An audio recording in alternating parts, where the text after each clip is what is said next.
Hello, my Greekins, and we're going to be talking about a few things today. Throwback Thursday, we'll be playing some Zelda, talking about some Ninja Gaiden, Haika, Ninja Gaiden, Gaiden, Hata, we'll be doing that shit. Anybody who's ever seen The Yeah. Wizard knows what I'm talking about. And we're going to be looking at one of the best, one of the greatest things of all time, good old Conan the Barbarian. We're going to be looking at the first Conan comics that were released. And these are in really bad condition, but you know what? The guy who got the guy who decided to scan his books and put them out there, I love you for this, okay? What a Thank you so hero. yeah. I appreciate that. So, we are a retro community. If you want to support those in the retro community, please support those. Please come on. Please check out my channel, like, subscribe, all those fun jazz. We have ourselves merch if you want to have a look at.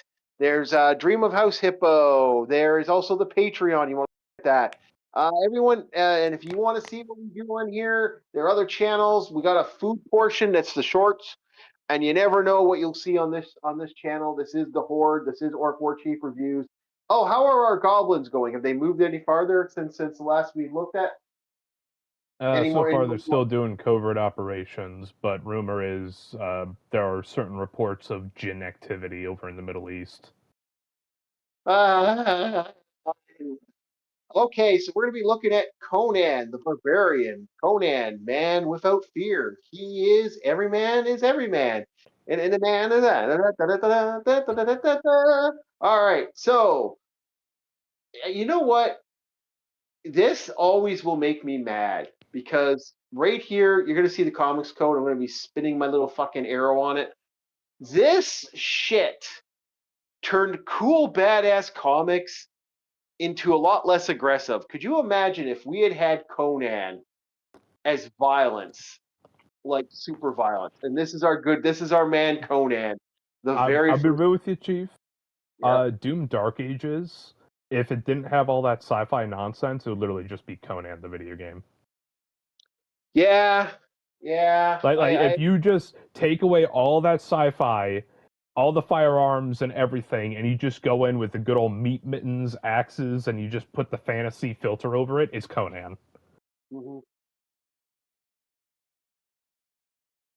Come with us to the Hyborian Age, back in the dark centuries, which spawned between the sinking of Atlantis and the dawn of the recorded time, to the days when the now forgotten lands of Aquaria was. Question, Chief? Is this going to Yo. have mention similar to the cartoon that we watched, where it's the Star Sword and the Snake Men? No. This is different beast altogether. But Okay. again, you have your editor Stan Lee, you got your writer Roy Thomas, you have Oh, artist. the Stan Lee? Yeah, he was editor. Well, he was editor at this time when this came out. Oh shit. Yep. All right. Based on the characters created by Robert E. Howard. Small Public. comment. Conan is not nearly buff enough in these comic panels. It changes as other comics are going, but right now we're just looking at the OG stuff. And again, it's like I said, this was published October 1970. So this is in that era where even though they're making a reproduction of Conan, and this like like now is the Odyssey, it would be disgusting. They'd make Conan black. Wait, Chief. The 70s. Is this also the era of Snowflame? Because wasn't the New Guardians the 70s? The ones we 90s. looked at? 90s. 90s. Oh, okay. Because I was like, oh, wait a second. So this was the cool one, but okay, never mind. Yeah. Imagine if Snowflame showed up in Conan's universe. Just that interaction of him getting his teeth kicked in by Conan. No. But the day of the bloody-eyed sun. Oh yeah, we got our violence. Speak your prayers, stripling, for the camp songs are sung very. Yeah, it's like my life is for me to give, not for you to take. Give you a choice. And again, we see Conan fuck a motherfucker up.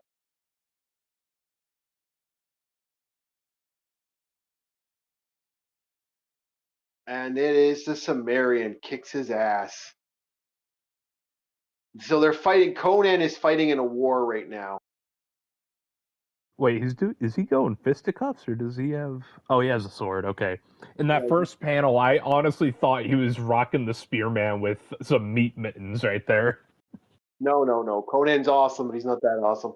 I like this though. He realizes they're like the guys are losing his fight, so he basically bounds off a mountain and drops onto a motherfucker like a beast. Oh, damn. Yep. Oh no, this is some awesome shit. So you got that cartoon logic. You know, the good old cartoon logic. If anything falls on top of a person, they get smushed like a Goomba. Yeah.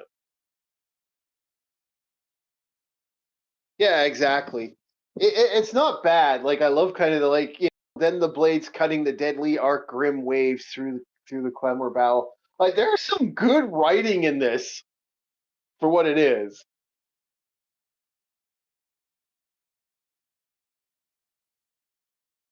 And here's Conan. Here's Conan saving one of his buddies.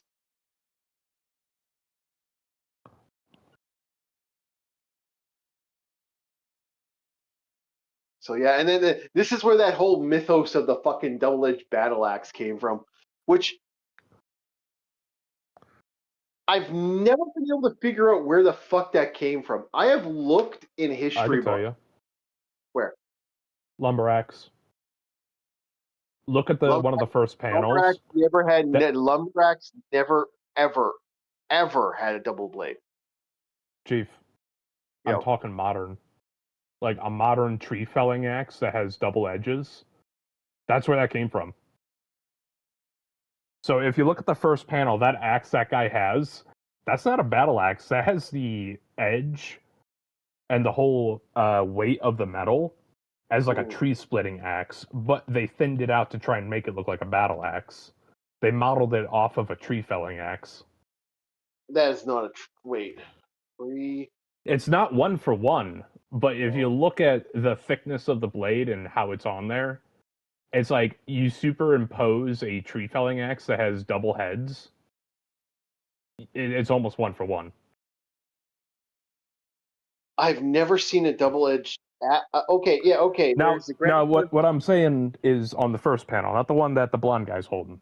It was the one with the guy with the red hair was holding. So I'm actually looking at one now, actually, but like, okay, I see what you're talking about, but the way the battle axe is so much bigger. That's why I'm like I said, I couldn't find an actual like medieval. and it also goes well, yeah, true, not medieval because what's the point? The only reason the tree felling axe actually has two of them is there's a woodsman. I watched a short about this, and he said, "Why would you have two edges? It's whenever you sharpen. Yep. So whenever you're sharpening, sometimes you need that fine edge, or angle it to where you get your wedge on your axe head. But with the double edge, not only are you keeping one blade finer for maybe a different task, but you can hook your axe, get it stuck in the trunk of a tree, and sharpen it from there. That's what he said. But there's different purposes for it. Some people do the one I said earlier where it's for finer work, like a finer edge on the back end, and other people just do it for sharpening, for ease of sharpening. Yeah, I get where you're coming from. Even what you just said kind of sparked off a fucking brain blast for a couple seconds. Like, oh, I remember talking to someone about those axes. I knew a motherfucker that used to throw them. But these axes, these double axes, like they're smaller than your normal axe for combat. I will say the one that the blonde guy has reminds me of that throwing axe that was from Africa. You know, the one that had like all the different blades and different angles to try and stick to the target the best it could. The cock thrower. Yeah, that thing. Yeah. It almost looked like a Klingon batleth or whatever the hell. I do like that these. What's the little one? The Macleth? Yeah. Yeah, so I do like the fact that these guys are like, like how badass. Like, I mean, you had a manly and it's like, Oh, Dylan, you son of a bitch! Oh, that scene from Predator. yeah, like I said, this is a cool series. Um, and it's hard. You can find there is something came out not too long ago where you can get the complete bicology of the Conan comics from fucking like issue 1 to something like that. This is just hard covered books at this point. Yeah. You know, one of these days, you got me on a tangent about the double-headed axe. Mm-hmm. We really ought to look into like when that started popping up. So you're saying like this Conan comic was the first rendition of it? No. I'm just saying I never really saw it. Like, okay, other than like practical uses, I never saw the battle axe as a thing. Its purpose in combat never really became a thing until a lot longer. It's like that. And even then, it was the horseman's axe, right? You'd mostly want to use it on cavalry because they had some that were designed for cavalry use as Yeah, like a exactly. backup.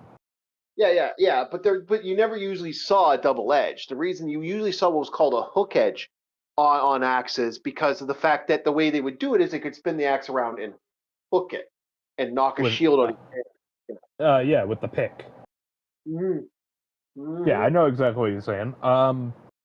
But what I'm saying for the double-headed axe, you want to do like an episode where we try to figure out how this came up in pop culture. Like, was it just rule of cool, or did it have, It was real cool. emulation? It was real cool, and I believe it was by people who did original OG art. By the way, I don't know why the color grading is fucked like this. Wait a I second. Yeah, Remember how I said that axe reminded me of something from Africa? There was a yeah. carving that I remember from one of their legends over there, and the guy was wielding a double-headed axe. So I guess someone spilt soda on the comic after a certain point because you can actually see the color grading is all fucked. I assume it's because that's a memory, but hey, Ars. Oh, Oh yeah. Oh, I see what you're talking about. It is like warped Yeah, a little bit. yeah. Someone spilled water or soda on this.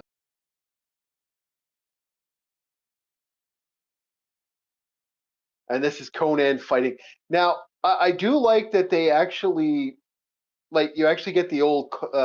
The only reason I wanted this, I was going this way, then going and trying to find the actual anthology book, is because you get the fun that is the interesting commercials. That you don't find those in this. Wait So, a for example, second. Those bat creatures. I remember a Cologne commercial. Was it based off of Conan in some way? It was like this aftershave commercial where there's barbarians climbing a cliff, but there's these bat vulture demon creatures that are like squawking around the edge. you'll have to show me. Actually, the funny thing is, this is a reference to Solomon Kane, actually, because Hmm. Solomon Kane has an episode as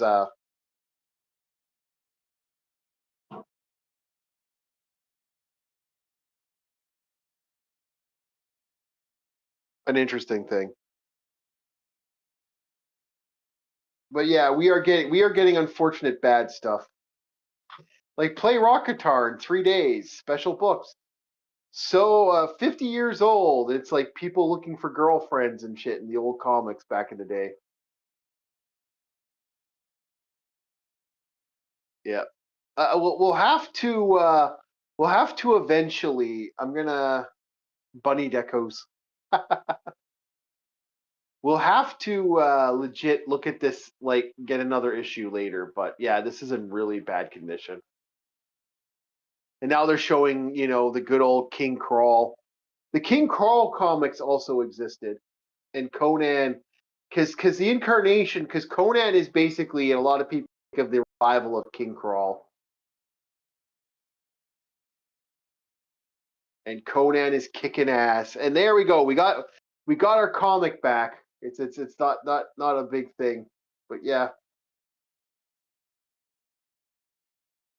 And like always, Conan found a beautiful lady. Unfortunately, the beautiful lady's a creature. A creature. An absolute dame of the night. Yep. Now Conan's leaving, and now you got a lot. Like, can I be honest? I do like the fact Conan's that on Thought Patrol. okay, you know what I like this? The Hyborian page. This is Conan the Barbarian is the most famous creation of Robert E. Howard, 19, one of the greatest writers of weird fantasy. Weird fantasy. We'll be looking at the weird fantasy shit later. There's so much shit that happened in that stuff. Yeah. That was like America's very first, like, if you want to talk about comic pages and shit, that was the American stuff. And it actually talks about, they understand the actual Earth, like you actually get a look at the map. Which, by the way, at one time, I will not deny this. When my friend had these books, we photocopied this map and ran a D&D campaign through the Hyborian Age of Conan. It didn't go well. We all got eaten by snakes. But we did it. Yeah.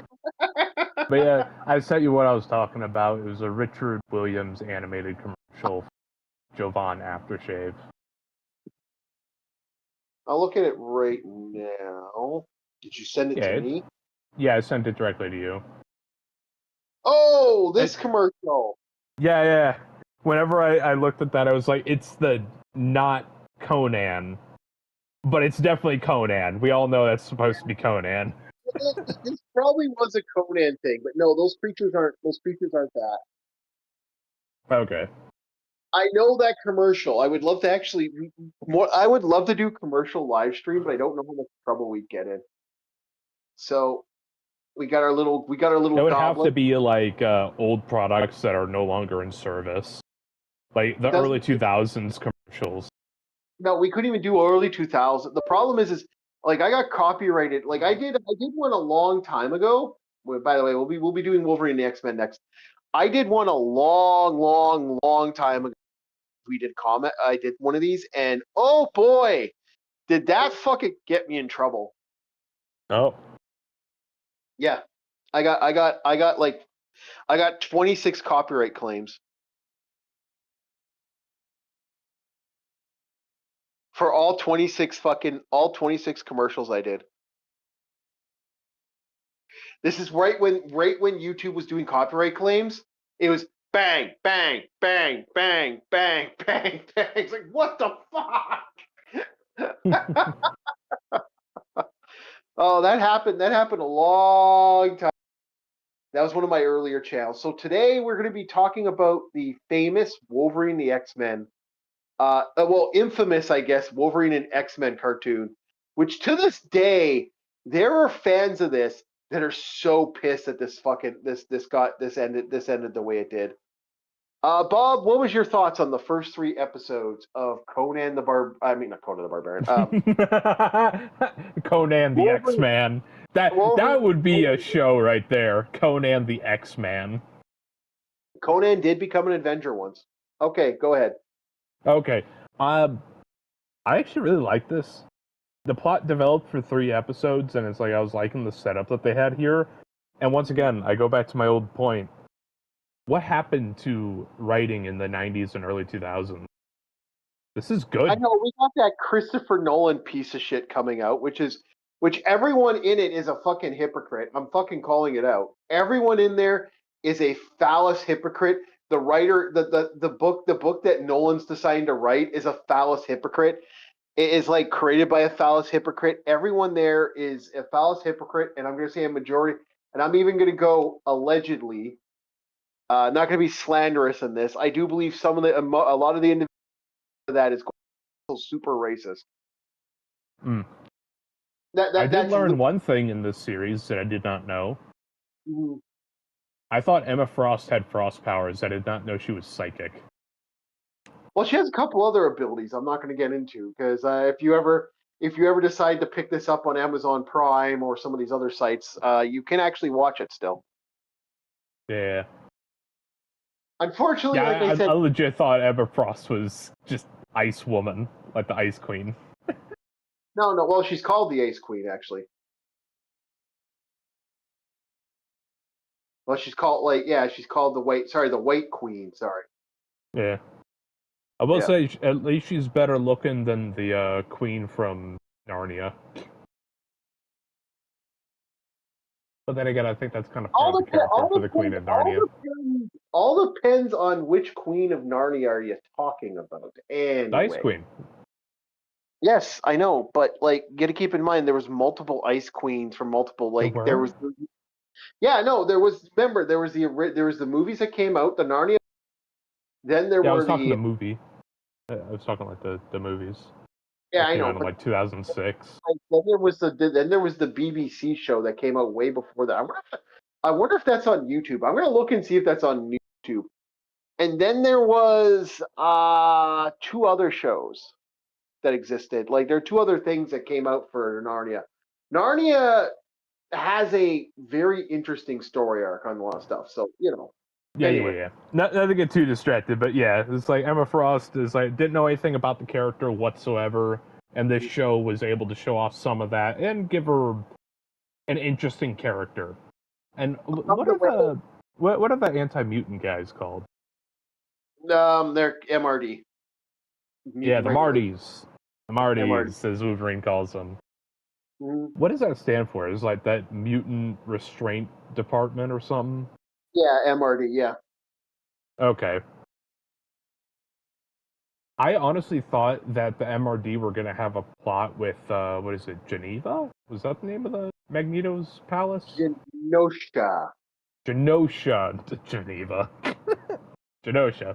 I thought it was going to turn into a plot of MRD is tricking mutants to go to Genosha, and then it's like some experiment prison complex. But it was a neat surprise to see that it was Magneto's palace. Yeah, that was the original Genosha from the 90s cartoon. Also, who voice acted Magneto? That was fantastic work. I don't know. I do know that every man in this series has a fucking square jaw. Yeah, I was like, dude, Magneto, for half a second, my brain thought it was Christopher Lee talking. That's how good the voice act work was. It could have been. You'd have to look that up yourself, but it could have been. You never know. Yeah, I was like, damn, that's good. Yep. And I kind of agree with them. It's like, yeah, the more I think about it, because as the plot was transpiring, I started thinking to myself, wait, if Magneto has Xavier, why would he harm him? They're good buddies. I checked. Yep. In fact, they can't really bring each other to bring harm to another. Like that's how good of friends they are. They may disagree. Yeah. But yeah. And then it was like, the more that seed was in my head as they're going through Genosha, I'm like, wait a second. No, this breach makes no sense. Yeah. And then the plot was like, yeah, you guys could have just used the front door. He's a dear friend of mine. Why would I harm him? Yeah, it's a clever series, and it really was. Like, the art was actually pretty solid for what it was at the time. I would say in some ways it was better than others. In some ways, like I said, I really don't like the square jaws. Like, there's a lot of square jaws in this show. I'll be honest, the 2 guys I'd say get square jaws is Colossus and Wolverine and maybe Beast. No, Cyclops and them. They all kind of... No, Cyclops is more of a pointy jaw guy. The style of art for this is very good.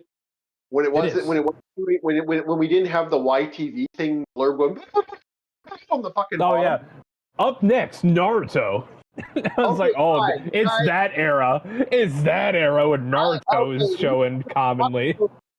We are going to talk about that one of these days. I would like to actually say thank God that's gone, but we got to definitely one of these days sit down and talk about the fucking fidgets that existed. That's what it was referred to as. Oh, like the bottom, like up next on whatever. Like they actually did that once where Quagmire was like assaulting. One of my favorite fidgets was that Quagmire actually tried to assault Marge Simpson. And like yes, I remember that. And they ran across the screen, and then the little blurb of the next thing coming up: catch The Simpsons and Family Guy at this time. Yeah. Oh, dude. Then there's a thing where he murdered them, and there's a really dark. I don't know what the fuck Family Guy. Why the fuck Family Guy went there? But that was like one of the fucked up things that the Family Guy ever did. And there's a lot of fucked up things Family Guy did. But yeah, I remember those. Bad. Would you say it's kind of a lost art? Like they don't really do that anymore. The fidgets. Now it's just anytime there's an ad break, they'll do something like that. We'll talk about it later. We will talk about that later. Because I don't want. Okay. Back to X-Men. Sorry, X-Men and Wolverine. Yeah. So remember what I extrapolated before, where when I was growing up, 90s, 2000s, up into the 2010s, all that stuff, I always thought the anti-mutant stuff and people turning against the mutants after the X-Men do so many good things was a stupid plot. But after 2020, this plot sticks. That's the scary part. This shit sticks more than it ever has any reason to. Because there was time, like the whole idea of immigrants, like the idea of the X-Men being representations of stuff, and I'm like, I've said time and time again, the representation of everybody. This wasn't just one nebulous thing. This isn't the first time XYZ, literally XYZ, haven't had something happen. You could argue the X-Men plot and My Hero Academia are the same. Everybody has their own unique quirks, as it were, if I was to dumb this down. Some people have more powerful quirks that are a little more apparent, like the guy with golden balls. Yeah, but that's the problem. You got guys where like this is different than that. This is if a good example of this, I even made the joke. One of the things about the first seasons of Korra, everyone liked the first season of Korra. I'm the Avatar. You gotta deal with it. Yeah, go ahead. No, seriously, I'm not joking. I heard a lot of people loved that series when it first came out. Loved the series or loved Korra? Loved the first season. Okay. Because I'm about to say the only reason Korra exists and is as famous as she is that R34. Let's be real. Her personality, garbage. No, that's the thing. Later seasons basically butchered her. But okay. The thing is, I even made the joke. I said, "Why does everyone like this first season of Korra? It's basically X-Men." Huh. Non-benders are fucking picking a fight with benders. That's basically it. When you word it like that, yeah, I could I definitely see it. Yep. Mm-hmm. Benders, mutants, same difference. It's just mutants usually have more diverse and element control. Yeah, basically. And like I said, Korra's later seasons fucked it up. Yeah. From what I hear, that Avatar series that is recent is actually good. Yeah. So the problem is it fucked it up so bad that the way it's being described, they literally, the creators of Korra and the creators of Avatar have literally said they're basically creating a series to fix the shit that happened in the original series. What are you fixing? It was a beautiful series. No, Korra. The original Korra. Okay, I thought they were trying to do regressionist shit where it's like, oh no, Avatar: The Last Airbender, bad. No, they basically did that. They did that with Korra. Again, that's what Korra ended up happening. They ruined it. Like, let's be honest. All the avatars of past generations are dead because of this woman. Woman. Yeah, she's hated. She is hated. But that's the thing. Like the X-Men, like the idea of the XYZ, like this is representation. It's not like it's a representation of any outsider. Like, this is geek culture right here. This is that. And again, it wasn't always that. Remember they kind of they as time went on, this became more of an issue. But this is right at that era where the X-Men were good, and this is telling a good story. Like this is like the idea And so far, nothing feels arbitrary. Like, yeah, Yep. sure, the heroes make mistakes here and there. They were set up by the Rogues Gallery, effectively. Brotherhood of Humanity. Brotherhood of Mutants. There's the Brotherhood of Humanity is the reverse of that. Yeah. But Yeah. you get what I'm saying. It's like, that's pretty smart for a kid's show. A kid's show would never have that kind of plot nowadays. No, Where it's like I like said, they were set up by the villains, and I'm like, oh, dude, that's an excellent setup. yeah, and that one of their own rogue over here set him up, and it's an interesting series. I had a hard time picking up on Rogue. Is like, is she Southern or is she Irish? I can't tell. Something. Okay, she's supposed to be Southern, but it was like at times she sounded Irish. Overall, great series. I like I said, all the I like the character art stuff. I like the character stuff for this. I kind of like Shadowcat the best out of that one. I think that costume looks best on that. Yeah, it looks like really good. I'm not a big fan of Wolverine's a little bit. Cyclops kind of. Wolverine got that Dorito body. He's got that Dorito body. I like Cyclops. I like the poofy hair of Storm is kind of funny. I kind of like that, but top. Nightcrawler looks really good in this. The other characters really good. Like there's some really good art. Like this series is solid all the way through, and I don't hate this series. So what do you want to say? Would you continue watching this if you got a chance? I don't see why not. Just as like, hey, I can't think of anything else to do. Let's catch up on Wolverine and the X-Men. Yeah, sure, why not? My only downside of this bad boy. I don't know.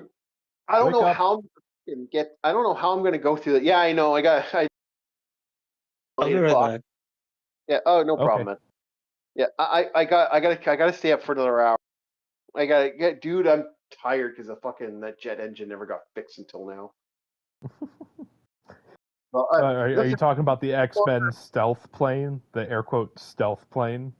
Yeah. I'm fine to feel it. So yeah, you watch this. Okay.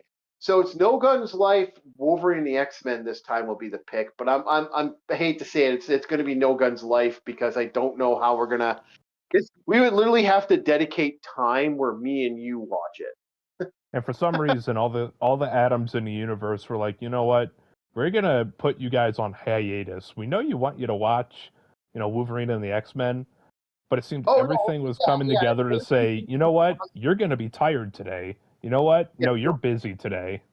Yeah, no, that's what's annoying me, and it's like I think No Guns Life will be your watch this week. Oh, dude, No Guns Life is gonna be awesome. I'm loving it so far. I dig the noir.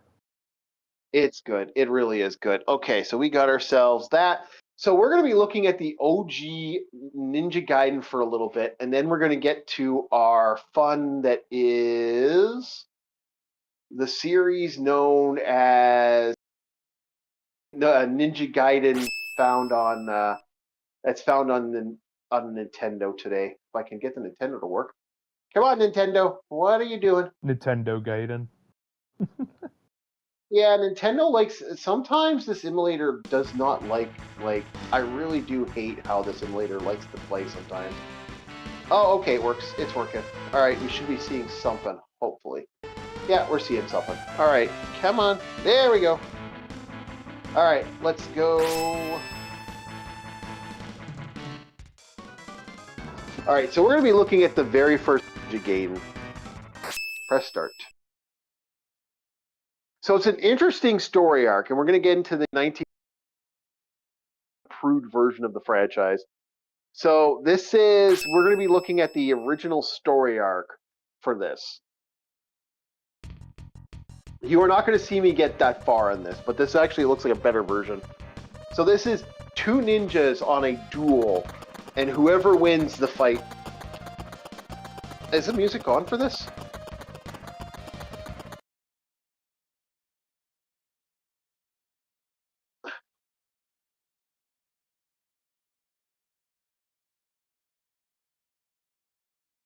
Yeah, let me get this up here. Okay.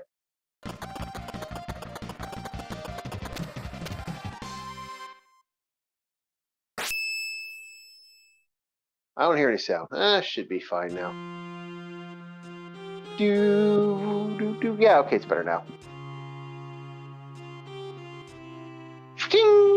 I love the sword sound in this. So your father has now been murdered. He fought the sword fight and he's died. Now there's a letter addressed to Ryu, and it was a life or death duel to the death. And he is giving you the sword of the dragons, the sword of Hayabusa. None of this Spider Ninja Clan shit that existed later. Hey. You shut your mouth. It's crap. Sorry. I am going to say something that... Yeah, I can't stand that Spider Ninja Clan shit. Sorry. And why is that, huh? I will get into that in a sec.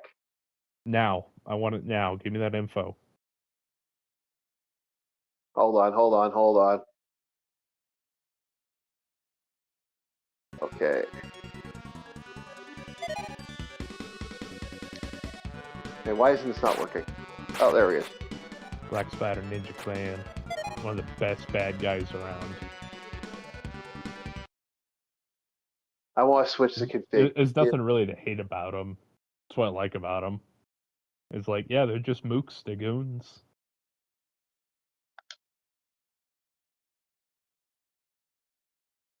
Okay. Okay, there we go. Okay, so Black Spider, like, I don't like the Black Spider Ninja Clan. Like I said, we got mooks right here, man. Like, real mooks. We got random baseball bikers and shit. The reason I don't like them is because it's a clan. It's a what? It's a counter clan, which I don't like. I don't like the idea of a counter clan. Like, why would there be a counter clan for the Ninja Gaiden characters? It's like, okay, so you have a clan that's dedicated to death. Why is this not working? I am having a hell of a time with this. You know what? We're gonna jump out of this because I don't know. This version is crap. I was told this was the better version. I was misinformed. We're going back to, yeah. I'm going to go with the old school. I'll get the old school stuff next week, and I'll fuck around with it. Yeah. Yeah. Yeah, that was crap. I'm sorry. What, the game or your opinion? No, the game. My opinion's not only correct, it's the right opinion. Okay. Actually, the controls on that were shit. Welcome to retro gaming. Yep. Yes. Sometimes it's good, sometimes it's bad. Yep. Oh no, retro. Yeah, I know. I'm not gonna admit that. Ninja Gaiden bullshit on how brutal it is. Yeah. Well, it also doesn't help that this controller is absolute shit. Like, this is, like, it makes me laugh that my 360 controllers are still the superior controllers that I still use for emulation than these. I'm still trying to piece together the dislike of the Black Spider Ninja Clan. See, okay. What's wrong with a counter? What's wrong with a counter is because they really don't have any value. That's my problem.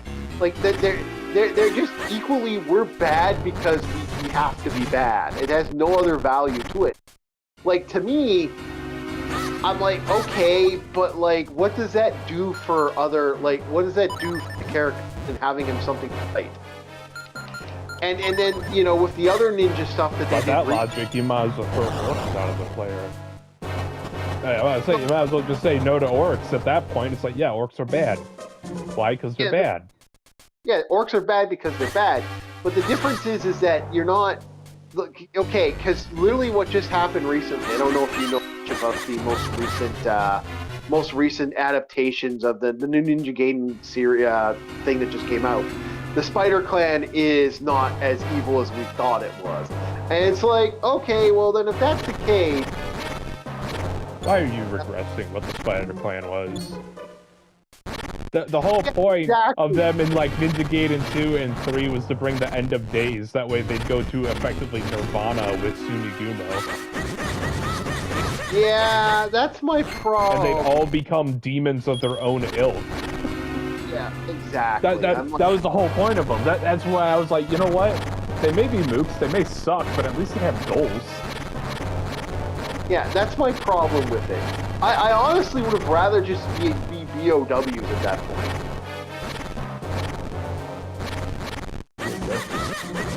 Why? Biological weapons. Yeah, well, why? Why would you want BOWs? Because Umbrella Corporation doesn't exist here. No, that is legit Ninja Gaiden in a nutshell. The old school Ninja Gaiden. It was literally ninja fight cyber fucking freaks and biological people and all this other fucking weird shit. It was like, it's basically to show the superior, kind of a pseudo thing. Like you fight random mercenaries. You fight all these like guys that are kind of that side thing. They're not the more annoying stuff that exists in that. You know, it's kind of that different thing. I don't know what you're going on about. Like, I get what you're saying, but it's not. Look! It was either. It's not there, man. It's not there. It's like. I know. Yes, it's cool. It's cool as a concept. We understand that's the old game concept. I'm not saying it's bad, but don't make it the only thing. That's the thing with Shinobi 3. One of my favorite things about Shinobi 3 is you fight Mechagodzilla in one of the fucking battles. Okay, there's no value or reason that Mechagodzilla exists. He just fucking was there and decided that yeah. Okay, I see where this is going. You're trying to be like me. You're trying to be a contrarian. I get it. Now the reason the Black Spider Ninja Clan holds up and these quote-unquote BOWs, it's like, yeah, they're infusing themselves with Enrita and demon power. It's like, yeah, you're gonna be a fucking biomutant if you start fucking around the yokai realm. Yeah, but my That's thing another reason why I like Neo. Is, you'll find guys that try to empower themselves with the crystals, and it's like, oh no, they got fucked up. Yeah. Like, there's these samurai guys that normally they just have their sword or spear, but no, now they have a giant mutant arm that fires magical cannonballs at you because of their desire for power was so twisted, they didn't fuse right. So they do look like BOWs wearing samurai armor. But no, that was the yokai realm that they tried to, in their own hubris, take the power from. Well, like I said, I'm kind of 50-50 to this shit. It's one of those things where I'm like, yeah. Everything adds up. I say my argument is everything adds up. It may not be the same as the old stuff, but it makes sense for what it is. Yeah, but I've never been a fan of the Riot. I've never been a fan of the Riot Ninja Clan. That's always been a. I'm a fan of it, and not just for like Kung Fu fluff. I'm a fan of it because it makes sense even in the culture it comes from, like Edo period, Warring States. How many people were doing their own machinations of things? It's like, we're friends, but we're not friends. If you get what I'm saying. Yeah, I get what you... No. I'm not saying... I'm not wrong. I'm just saying that where I look at it is the Ninja Gaiden thing. I've never been a fan of that. I like a little bit of... I like the idea of the insanity that was the OG Ninja Games, where it wasn't just one clan. It was just all this cacophony of what the fuck. Like, you got guys, you got mercenaries with machine guns shooting at you. You got all this insanity surrounding you. It's one clan versus another, basically. Yeah. I'd say with the plots of 2 and 3 that I recall. Yeah. I haven't played. The reason they're the mainstay baddie because they're making their big. That is their big move into the city, or wherever you happen to be fighting them. Yeah. So of course they're going to be like the main offense there. It's like, yeah, you're going to run into them because they're doing their massive offense right now. And you're trying to stop the Demon Lord from coming through the Demon Realm. You're trying to stop that nonsense and destroying the real world. Yeah, like I'm not a big fan of what they did with the new 2 Ninja Guy. I don't know. Like it's kind of hard to explain. Haven't played the newest one. Have not touched the newest one at all. The new one's not bad. No, the gameplay in that one is fucking solid. I have played it. It's tight as fuck. Oh, excuse me. I'm gonna go use the facilities quickly and look at Gotcha. Go use the rest. Oh, sorry. That burp got me. Ugh.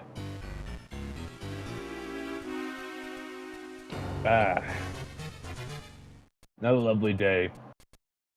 Well, I'd say, now that I have the stage here, I could actually nerd out a little bit on one of my favorite units of the Black Spider Ninja. They're probably the basic grunts that think they're an elite force, but it's the guys with the Freddy Krueger metal claws that can their individual digits. It's like, it's clearly a weapon, but it moves so fluidly that is it their hand or is it not their hand? That's how dexterous they are with such a thing. Is it stupid? Yes, but for rule of cool's sake, I like it. Yeah, that was my other pet peeve. I always hated the whole, like, okay, again, this is a guy who likes tread lightly. I've never liked the claw hand fucking weapons in martial arts. I find them useless in martial arts. I find them useless in general. Like you're asking to have, like, unless that actually is your claw, you're asking for your fucking to shatter one of your fingers. Yeah, that's one of the things about them is like, is it real? Is it not real? And it kind of gets that pseudo psychological side of it. But also, those claws are quite long. They're like short swords in their own right. With if you point each finger, you know, no curve in the finger whatsoever. It's like, dude, those things are short swords and machetes. Yeah, so let's just break down. Like, let's look at the OG one. The OG one, like I said, his dad had died, and you got a sword. And your game plan from this point on, you have to figure out a way to get your to find out who killed your father. And that leads you fighting, like, going to, I believe, New York originally. You fight a fucking genetically altered, what the fuck, a hot redhead saves your ass, and now you're all about trying to figure out a way to get to that location, like figure out what's going on. And that now I see why he likes the game. A hot redhead that wins the chief 90% of the time. Now I'm ripping you. Go on. Again, I'm not gonna deny.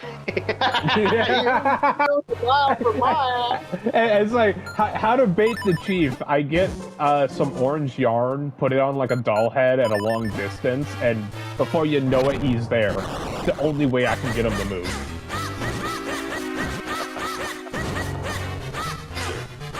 Man, I don't know, Romanian hotties. Woo! Playing with fire there. Yep. Okay. So back to what I was saying before I got distracted. Yeah. Yeah. So basically, this starts that adventure where he actually hooks up and connects with the FBI, and the FBI is like, "Hey, we're going to send you somewhere to talk to someone." So he goes and talks to this guy. And you find out that when this guy and his was a good friend of his father, and that they were on an archaeology dig. Like, this game was also a little side tangent, just kind of to help out. This is one of the first original, if I remember correctly, CG games I remember seeing back in the day.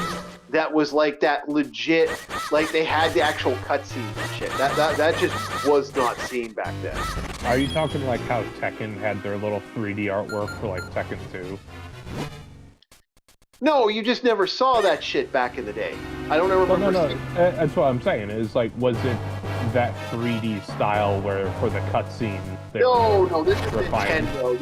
This is Nintendo. No, this was done in anime like look with text. Like, that was the first time I ever saw a game ever do that, where it had an actual story. Like, I do remember thinking to myself, wow, I've seen this before. This is totally different. And I was like shocked at what I was seeing, because at the time I was like, okay, that's never been seen before.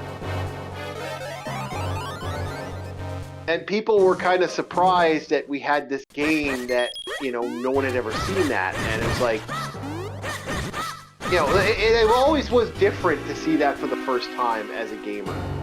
That style all of a sudden popping up and saying, "Hi, I'm something you've never seen before." Yeah, and then we move on to like Ninja Gaiden 2, 3, and 4, where you got that blonde chick.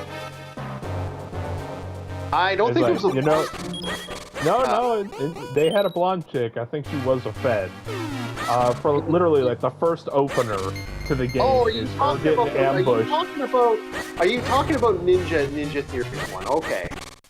Ninja Gaiden 4, if I'm not mistaken. No, yeah, you're talking about the Ninja. You're talking about that.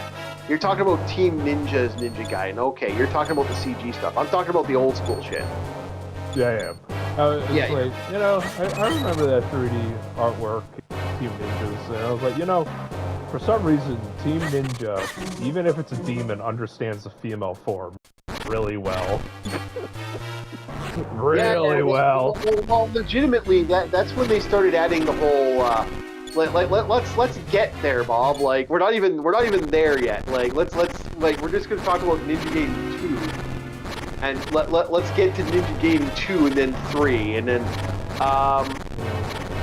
yeah, because Ninja Gaiden 2's story is basically him trying to bring back the girl, because the girl ended up, like, they tried to sacrifice her to bring back the demon, and he actually wins the day with the sword and seals the demon back. If I'm not mistaken, she's a shrine maiden. No, the FBI agent. Oh, no, that's right. Yeah, they sacrifice her. Yeah, they sacrifice her. That makes no sense, you dumbasses! Remember, when you're selling something to the demon wants the soul. Feds don't have souls. Yeah, I know, right? You blockheads! God, put me in charge of the Black Spider Ninja Clan. I'll set things straight. Well, it wasn't the Black Spider Ninja Clan. They they don't show up. Okay, so this is our separation. Is like your old school Ninja Gaiden. The only Ninja Gaiden I know, besides that TV side scroller one, is Team Ninjas. Or it's like the 3D God of War hack slash. Well, we're actually going to go through the lore. That's what I'm saying. I'm actually going to touch on it when we get to the lore. I'm just right now like. Who tries to sell a Fed's soul? I'm still on that. It's like they don't have a soul. They go after her because she's like they use her as a sacrifice, and then he fights and defeats the monsters. That's kind of how it goes, right? Like I know, but it's such a stupid plot. Even if she does die, nothing's gonna happen technically. It shouldn't happen. Well, no, he ends up, like I said, and then the other Ninja Gaiden, he actually saves her. And that's where we get the different combat. Like before, when you had to do stuff with OG Ninja Gaiden, your ass had to have a fun time doing that shit. One of my favorite moments in OG Ninja Gaiden is like, oh, hey, you wanna climb up that tower? Okay, you gotta bounce from tower to tower to tower to do it. It's like, oh. Oh, don't forget the boomerang tech. You know, the returning shuriken. As long as it doesn't contact you, you can keep it flying. So you gotta like bob and weave and avoid your own shuriken. That way you always have a projectile around you. Yeah, you can do a couple. Well, there's a couple tricks you could do, but yeah, no, they added a whole bunch of maneuvers and shit. Yeah, I'm trying to find that fucking passage. That's one thing I remember from the 2D Ninja Gaiden was that boomerang attack with shuriken. Yeah. I remember the flame shield. That was my favorite thing to do. Or that maneuver that gave you the spin where you kind of like it's like it gives you that spin jump. That was the other favorite thing I used to do. But that also the Hawks are bastards. I hate the Hawks. Oh, Ninja Gaiden 2 was notorious for that. Also, Ninja Gaiden 2 had one of my favorite scenes, my favorite dungeons in there was when you're running to go do something and it had that dark evil music, that bum bum bum bum bum bum bum bum, you know. I don't remember the music. Yeah. Oh, the music in that game, the music in Ninja Gaiden was fucking tight, and it's never not been tight. Like I even don't deny that modern Ninja Gaiden is fucking. Like, that shit has always been tight, like, been solid.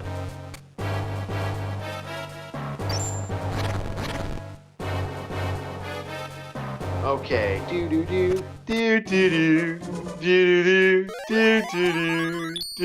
Yeah, that shit was just tight as fuck. I love that stuff. That was better than most. And yeah, no, I was an absolute fan of the OG Ninja Gaiden for that, and that they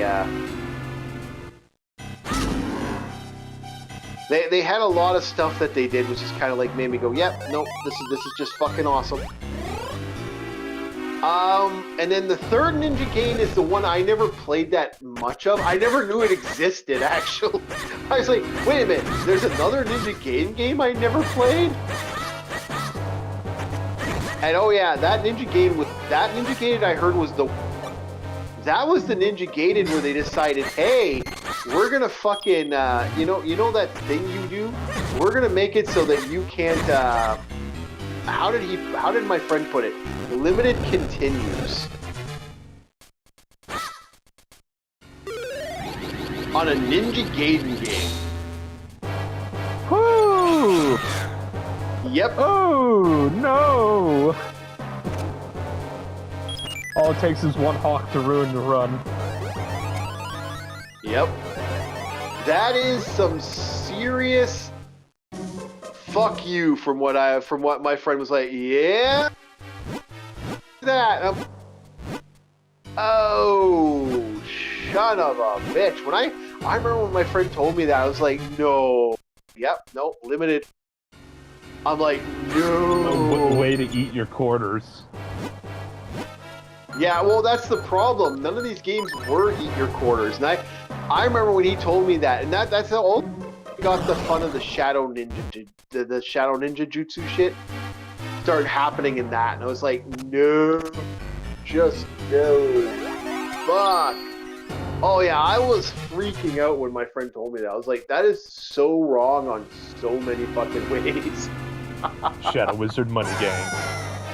Yeah, they really did. They really did take you to fucking town at that one point, man. Holy fuck! Talk about brutal. I remember thinking to myself when my friend that was things. I was like, you are fucking kidding me. It's like, no, seriously. I'm like, oh. So I never did play a lot of that. That was the one where I just. That's the one I'm probably not going to play as much. Which is sad because it was pretty good. Then we had we also had which came out first. You want to talk about quarter munchers? I think the very first Ninja Gaiden game was actually a Ninja versus gang members game, if I remember correctly. That was that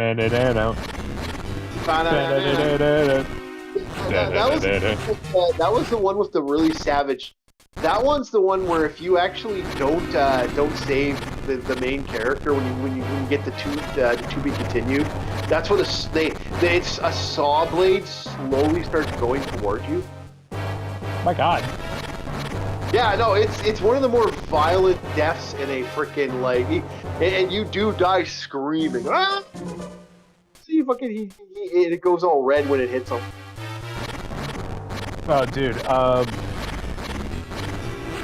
Honestly, saw on Precinct 13 after singing that theme. I was like, what if John Carpenter did a ninja movie? What would that look like? Because when you said, ninja versus gang members, I instantly thought of that. I was like, imagine if they had Ryu in the police station. Yeah. I actually, I don't know if John, I'll have to look at his thing. He might have done he might have done one and we didn't, he has a library, let's just put it that way. And I'm not 100% Oh, yeah. He doesn't know every movie he's ever done.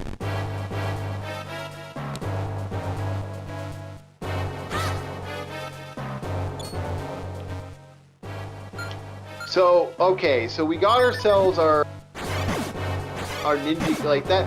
That is where we get kind of where the Ninja Gaiden stuff kind of goes all over the place. Like in my opinion, we get into the insanity. We're starting to get into the insanity now of the Ninja Gaiden, like the relaunch of Ninja Gaiden, which at the time I remember people like losing their fucking minds over when the story went, oh, Ninja Theory's gonna work on this. It's like I'm like, okay, now that is gonna change a lot of people's opinions. Like, because at that time that was the Dead or Alive guy, and I remember people losing their shit over that. That was the one where it's like, oh wow, there are people just fucking freaking out that this is coming out. And yeah, I'm not against that. I think kind of a cool, like when they came out with that game was brutal as fuck. Did you ever play the original first Ninja Gaiden game or no? Not the original. No, 360. Like the actual like remat, like the three. We're getting into the 3D games now. Oh, I know I played Ninja Gaiden. I think 2 and 3. There's either that or 2 and 4 on 360. I don't think I played the first one. Yeah, the first one was absolutely asshole brutal. And I also think that if I remember correctly,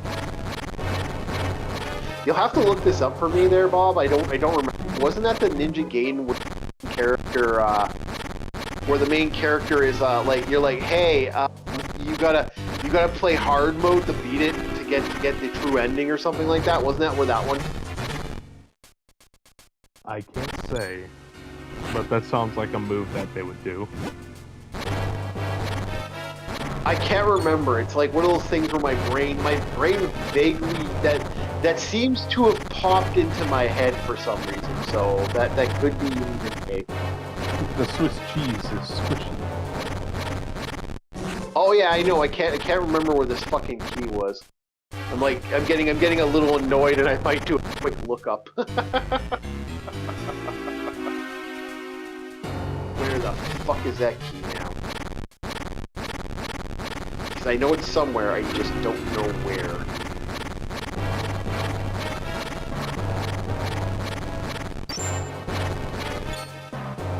And no, because that to me, like I remember though, like the Ninja Gaiden stuff for that, and I remember just laughing at how insane some of that shit was, and I just that game kicked my ass on every fucking way, and I never felt. The funny thing is everyone's like, oh, see that's the thing about video games. I actually like the power fantasy. Like I like in a way, just to kind of jokingly say, we have this little punk kid that's basically traveling around fighting monsters, and yeah, he's not exactly a skilled swordsman, but as time goes on, I'm gonna turn this kid into like a weapon of mass destruction. Like this kid is going to blow through enemy territory and kill a bunch of fucking monsters. And I think that's kind of a badass thing I get to do with a character. And to me, that's kind of fun. Like that's where I get into the fun of playing these games. Like the reason I like Zelda, for example, is the fact I get to take this hero, bring him on this journey, aka the hero's journey. And, I get to have fun being the hero and finding out the secret truths and, uncovering the secrets. And I can enjoy doing that over. Except for now, because I can't remember the Fortress of the Wind. I'm actually going to look right now. But yeah, keep an eye on the chat. Fortress of the Wind. Nothing has transpired in the chat so far. Yep. This will be a quick. We'll see what happens. Yeah. No, today's pretty dead today. Actually, we're having a dead day.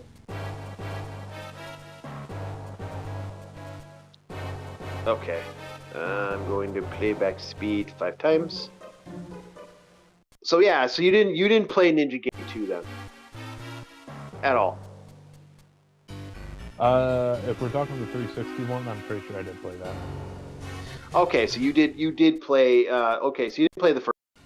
I think the seconds game is when they legitimately went into that whole bullshit of we're going to be like we are clear to add our characters into the original lore. Yeah, if I'm not mistaken, Ninja Gaiden 2 is also the first introduction for the scythe weapon. Yep. Yeah. The edgy era. It's like, okay, I can get behind the claws, I can get behind the sword, the bow staff, sure. The scythe? Ew. Why? As a kid, it was the coolest thing ever, but as an adult, I'm just like, why? Why did you put this much effort into a gardening instrument? You could have made a spear out of this material, or another sword, so you could dual wield swords. Well, we got some weird stuff with the Ninja Game stuff. Like the weapons got kind of insane after a while. Like I remember the nunchucks being like fucking broken as a weapon in Ninja Game 2. Dude, I don't know. nunchucks were fun. Yeah, they were. They were broken though. Level 2, like the moment you upgrade the bow staff, with some of those combos, they act like nunchucks because the ends pop off and do like spinny attacks. Yep. Yeah. And I was like, okay, you know what? It's like, yeah, I got the nunchucks and then I got the staff that does something very similar. And it's like, at this point, even my sword's gonna have a chain attached to it if I keep this up.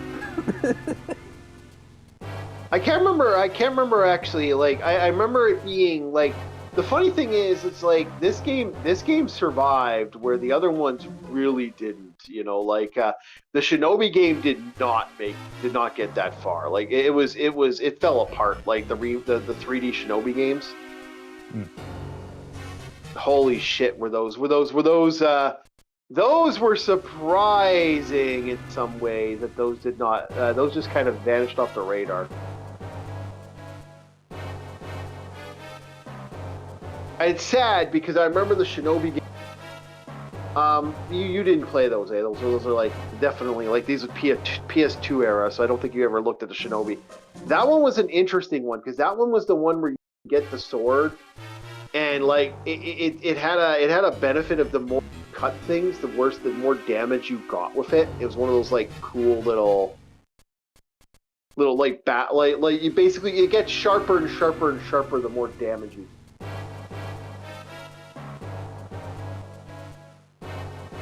I thought that was kind of neat.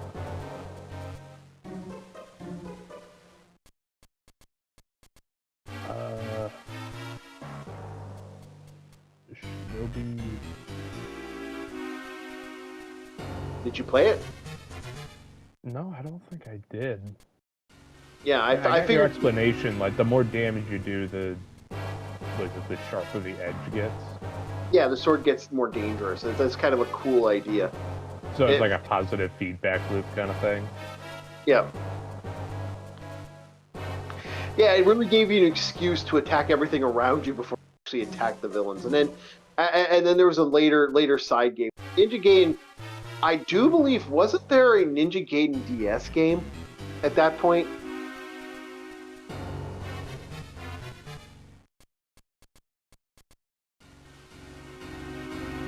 Do you remember one? I vaguely remember one. Remember one what? A Ninja Gaiden DS game. Or was it a PSP game? I think it was PSP. Was it really? Okay. Yeah, I think it was PSP, I'm pretty sure. Because DS have a Ninja Gaiden, I don't think they would have it. Unless it was like the classy one, like the 2D side-scroller. But if we're talking like a 3D game, I could easily see that on PSP. I mean, hell, they had the 3D Mortal Kombat. I think it was Dark Alliance on PSP.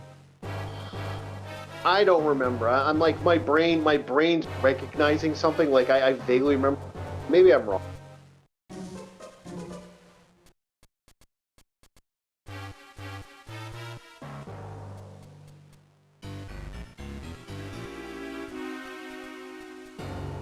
So yeah, I'm just trying to think here if that was actually legit. Like, was that a thing?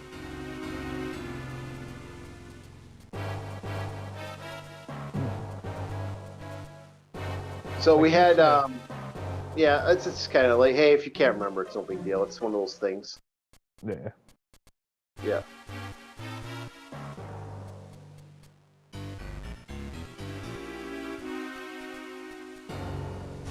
So yeah, so the Ninja Gaiden stuff was kind of fun for that, and I kind of like. There's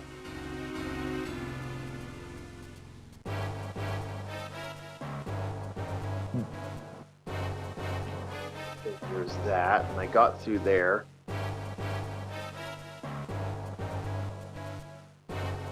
Okay, I think I figured. Okay, I think I know what I missed. All right, I got an idea. Okay, I got a idea. Let's do this shit. I think I know what I missed. So yeah, no, I'm trying to remember now if there was. If you can look that up, Bob, do me a favor, look that up. I'm certain there was.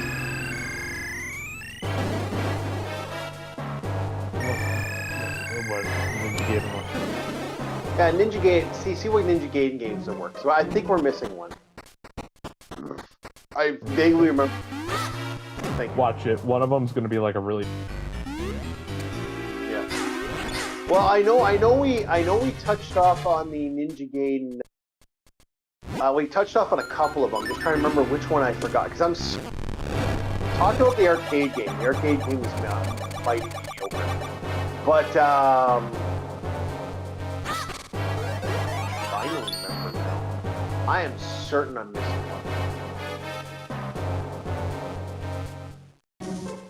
Like 65, 75%. Okay.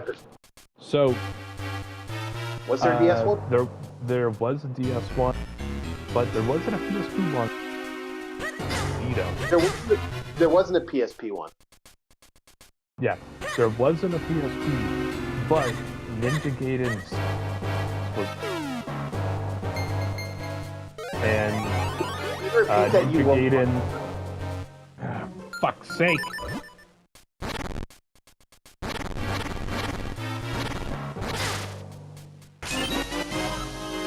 Better? Can you hear me? Yeah. I say that the mic was doing just fine, and then now it wants to cock up. How do you think? Dude, I got you. No, I'm well aware. I would love to in the room right now. Yeah. Okay. So there was none specifically for the PSP, though Ninja Gaiden Sigma Plus was on PlayStation Vita, and Ninja Gaiden Dragon Sword was on the DS. Yeah, I remember one called. Yeah, okay, it was that. All right. See, I wasn't Dimension. I remember having one. That tells you. And for a second there, I'm like, I remember one for the DS for some reason. I can't for the life of me. That would have been Dragon Sword. Yeah, I can't for the life of me remember it, but apparently there was one. Oh, thank God! I can.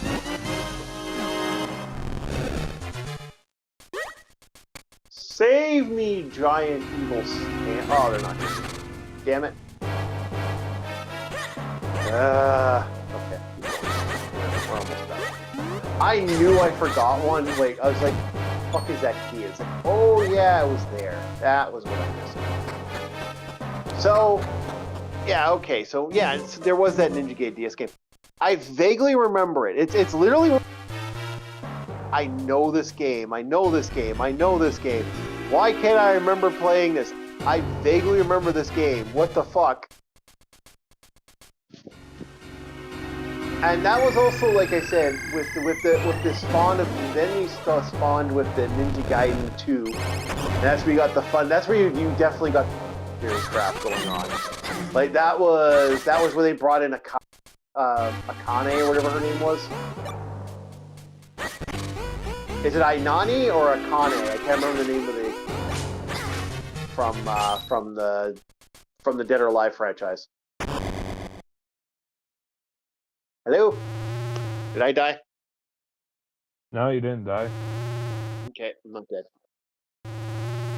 So yeah, I couldn't remember the name of it. It was like, yeah, it was a, what was her name? Ayane, I believe is her name. Blue, purple-haired chick. I don't know. You should know this shit. You played Dead or Alive. I know you played the volleyball game. I did. But that was banned before I could get my hands on it. Did that get actually banned? Is that a real thing? For console release, yeah. No. Fuck it. You can only get it on PC. It did have a release for 360, and I would have had it. No, there's a 360. I've gotten Dead 360. The volleyball one? The Paradise Island where you can... Yes! I have a copy of it. Okay. Yeah, I don't think it was that. I don't think it was banned. At least not in Canada. You can get a copy of it. I know the more recent ones have been banned, which is bullshit in my personal opinion.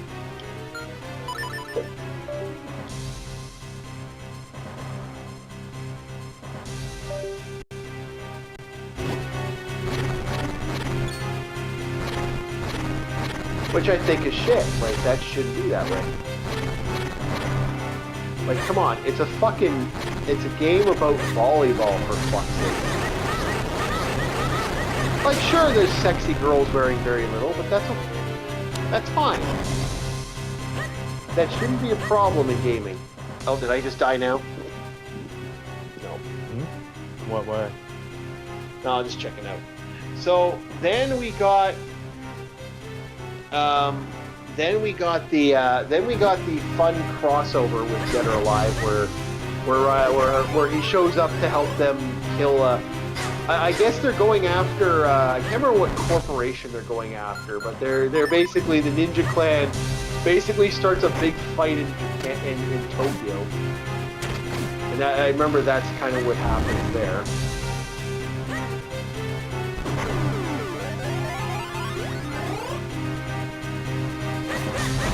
And I think that leads into Ninja 3. Now I don't know any. This is the last.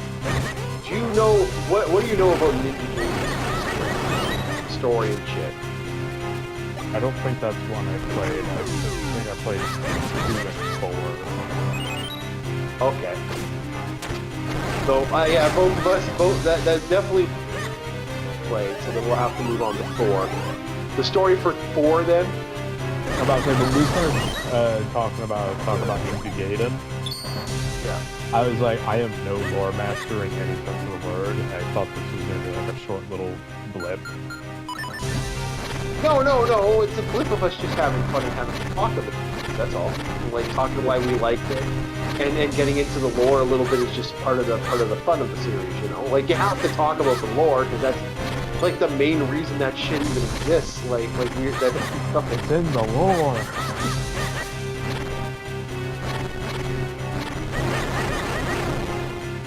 Shit. Got booted out of the zone. So, how did you drop a guy down the height of 10 football fields? It's in the lore. That Azuni drop was hysterical. I thought that was a that shit was outright nuclear with that flash.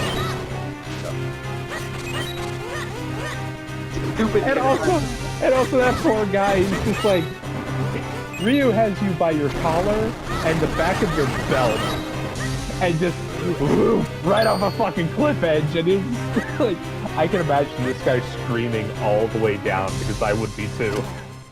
Okay. So, yeah. You see, Bob is not a lore guy. Never, like, unless it's Warhammer.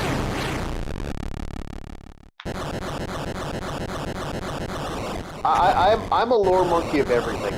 Dude, I'll be real with you. Warhammer is like an abusive relationship. I want to separate myself from it, but I can't because motherfuckers always want to bring it up.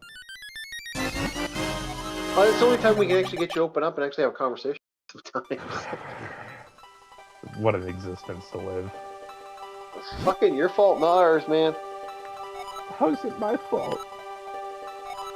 Gotta fucking, How is it my fault that you twist my arm in conversations like a bully? Oh, you know, it's the friend you keep. I have no words. I have no words for you. Fuck. Yeah. Arus. Arus, are you back with us now, or are you still gone? We haven't heard from Arus in a while. Just waiting to see if you got back.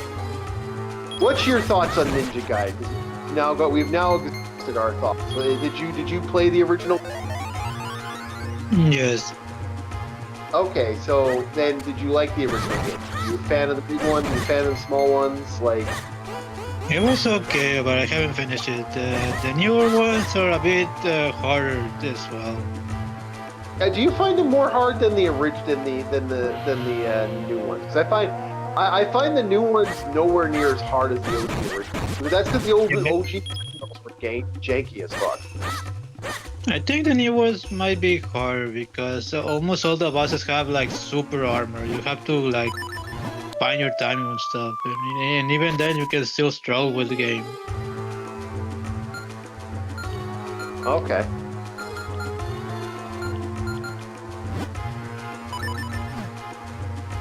I get what you're saying.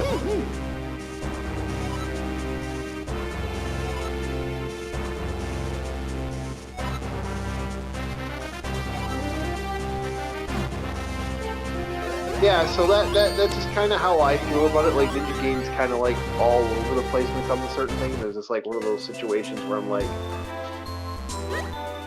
I don't know. The new ones have the I do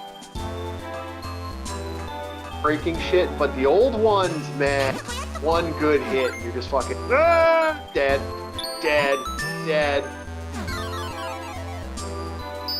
So, what's your thoughts on it? Do you think Ninja Gaiden always like? Because a lot of people, I honestly think Ninja Gaiden was one of those franchises that always kind of seemed to have it was ahead of the belt curve in a lot of stuff. Like, it was one of those situations where I'm like, oh yeah, this game has some really innovative looking things. The graphics were really cool and stuff. You kind of the same boat as me, or did you like it? Did you hate it? Somewhere in the middle. Okay. I like the story, I like the weapons, but as far as gameplay, well, the gameplay is not bad, but Yeah, like I've always made. You have to be okay with making a lot of frustration if you can tolerate yourself. Yep. Yeah, I get you. I've always been fighting with the frustration of that. Like I said, it's the same reason I have with Dark Souls. The reason I don't play Dark Souls is the same reason I'm not a big player of the modern day Ninja games. I like the old Ninja games. Just not a fan of the modern day stuff when it comes to like some of the hardness. So did you end up playing the new 2D game? Not yet. Not yet. It looks really good, and there is a demo out there. You should definitely order it back. Probably I can't play on the Xbox again, so I guess maybe I'll play the demo. Is the demo available on the newer consoles, or is the demo available on the Xbox One? I think it's available on the Switch. From what I found, you could find some on mainstay consoles. Maybe you can get an emulator or whatnot. But yeah, one for PS Vita. There's another one for Nintendo DS. Yeah. So I don't know if those are the classics or if those are Team Ninja's work. I think those are release of the classic. Because why would it be the new 2D one? I honestly no, it's not the newest 2D one, but I don't remember playing it, but I did own it. Like, that's the only reason I remember it. I owned it, but the problem with me in video games when I'm one of those guys that I've collected so many video games. You know, I make the joke, I actually don't fucking remember.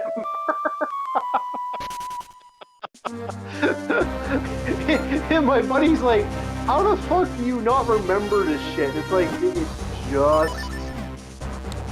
it's how it goes when you're in that situation where you play these. You have so many fucking games. It's one of those situations. Like we still haven't continued our video game. Me continuing about the insurance fraud. We still have that to go through. We got to keep going through that because that, like, the price tag on that one's absolutely fucking absurd. I haven't forgotten, Bob. I hope you still have the sheet of paper. Of what? The insurance fraud. Not the insurance fraud. The insurance stuff about all the video games I've owned that got lost in the flood. That's an audit. That has nothing to do with insurance. That's why I was confused. No, that was an audit of product value. Yeah, I was just fucking with you. Oh, I was saying insurance. I was like, what is this, fucking State Farm? Yeah, I wish. I'll never get those games back.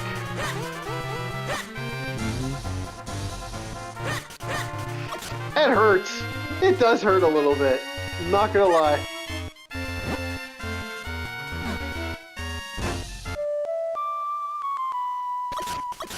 It does hurt. Anyway.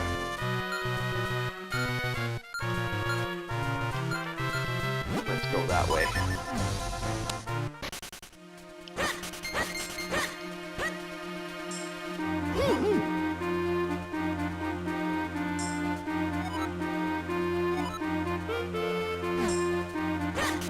Yeah, no, I kind of did like that we had a lot of, like, there's a lot of different interesting things with the Ninja Gaiden franchise. Yeah, actually, you should try that out. That version of Ninja Gaiden out, the DS version. There are on your live stream. I don't do much DS emulation. I know you do more.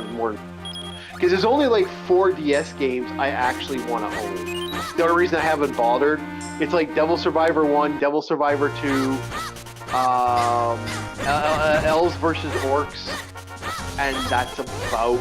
And then like maybe I think there's a dating sim game I remember that's just kind of really cool. It's really weird and fascinating, so I wouldn't mind having a look at it. And that's and Izumi Ninja.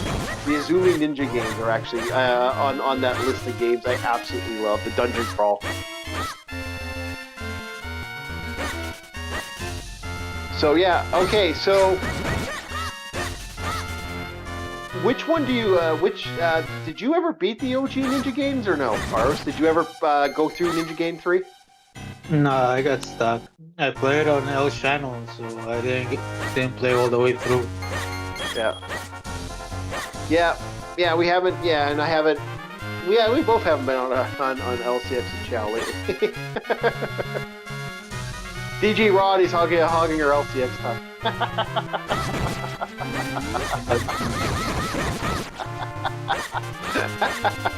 Actually, I do want to argue people over that. A lot of people saying Deep Space Nine is more political than Babylon 5. I'm like, no, it's not.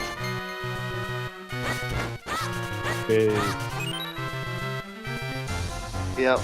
We gotta have Bob. We actually have to have Bob.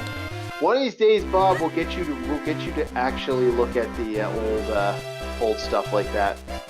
We'll get you the old stuff. Don't worry, Bob. Sooner or later, we'll make you play through the older stuff. You'll get to have some fun with one of the more famous things out there. Oh yeah, we got the library thing now. Oh, this is part of my parole in the tribe. Is I'm forced to watch good stuff. Yep. Actually, Babylon 5 and Deep Space Nine are both phenomenal franchises. So yeah, I just if unfortunately. It's like Red Dwarf or Star Trek. What was the Next Generation that you showed me? Okay, yeah, I can get behind it. Honestly, Bob, I'm not gonna lie. I would say spend. I hate to say it. I'd say spend the $20 and No. download Paramount Plus and fucking the other one and just watch. No. I know. The moment it gets monetary, I'm like, no. I know. I hate making it I hate. I already do enough with like the YouTube Premium and the Crunchyroll. It's like I don't need to throw another $20. That's gonna be like $60 a month. I'm up to 80. Yeah, that's like $60 a month plus my necessities. Yeah, no, I'm up to 80 with the channel. For the channel shit, it's 80. It's like, Yeah, wow. ridiculous. I don't like it either, Bob. I don't like it, but I do it. Also, it feels like you forgot this. $20 is a lot of money. That is a dedication. That is something you're putting time and effort into to get that $20. I know. That's why I don't. I'm honest. Like I said, the only reason I'm able to do this is I got some help with a couple of things, and I can actually put a couple extra bucks and stuff. Trust me, my ass would not be doing this right now if it wasn't for the fact that I actually have a means of operating this. Be way less actually. Like I guess I run the one I run right now. I run Crunchyroll. Well, I do YouTube Premium because why wouldn't I do YouTube Premium? It's actually viable for me to do YouTube Premium. Which is sad in my personal opinion. Did I already grab this? I think I did. Fuck, I think I already... Yeah, I already did this, I think. We'll know in a second. See if this is done. Yeah, I've already been here. Yeah, no, YouTube Premium is...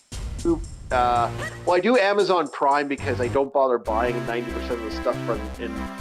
I hate to say it, the only thing I buy now is groceries. I don't buy anything else. It's not that I don't want to buy other things. I would love to buy things, but it's like... It's fundamentally cheaper for me to go buy stuff online than it's a normal thing.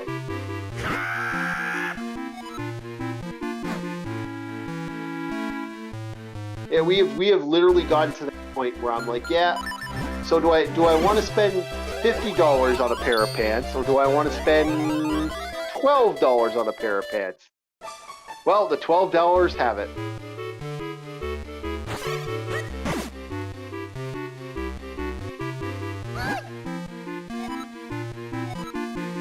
Yep. So that's kind of where it's kind of where I'm at now. It's like, it's getting annoying on my end. It's like, fuck.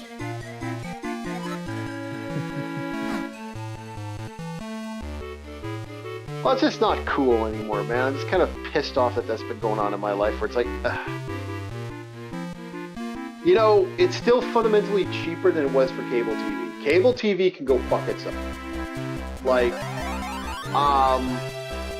why cable TV was such a pain in the ass over the years, man. Not a fan. Not a fan of that old cable TV.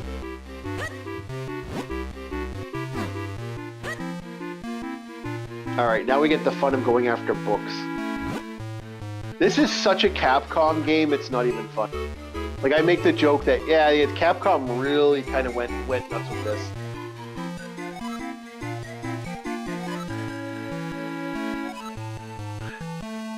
A girl with a cat. She has a new cat. She has a cat at her house.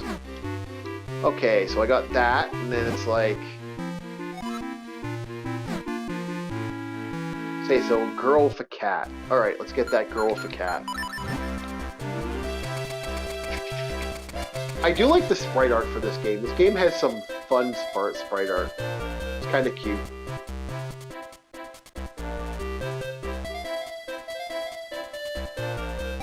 Nope.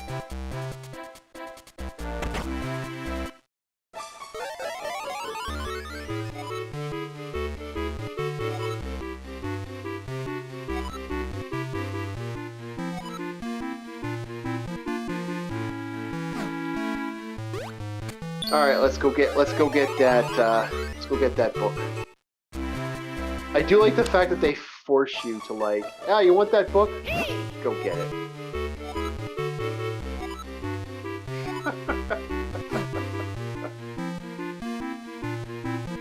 I'm gonna be chased by a cat. There we go. Book out.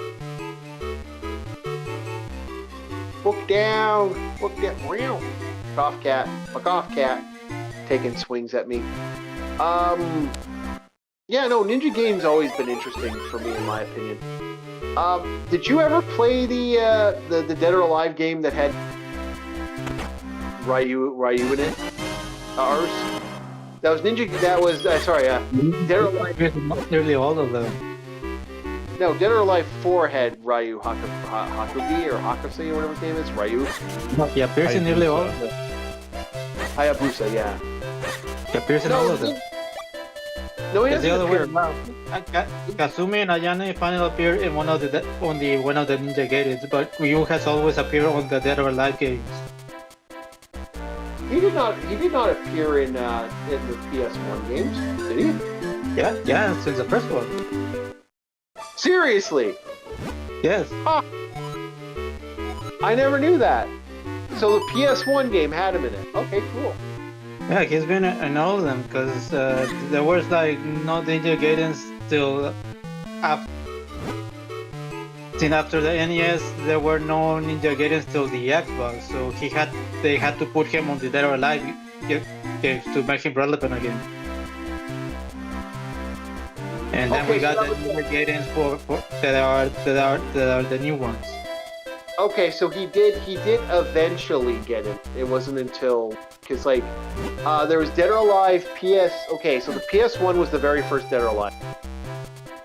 Yeah, they practically make him part of the story, being part of the ninja clans that Kazumi and Ayane is from, even though they technically have different last names. Yeah, he's separate clan though. It's the Kai clan, what the fuck it is? Like I can't remember the name of the clan. He's Hayabusa and they're Mugen Tenshin, and for somehow they're sibling clans for whatever reason. The Mugen Tenshin and the Hayabusa.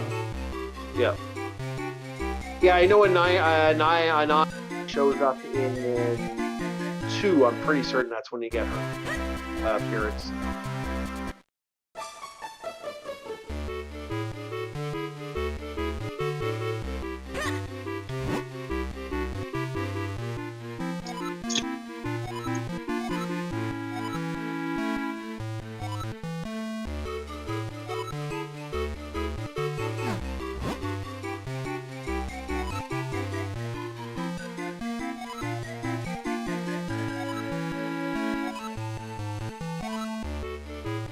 Okay, so I need to... Okay, I know what I gotta do.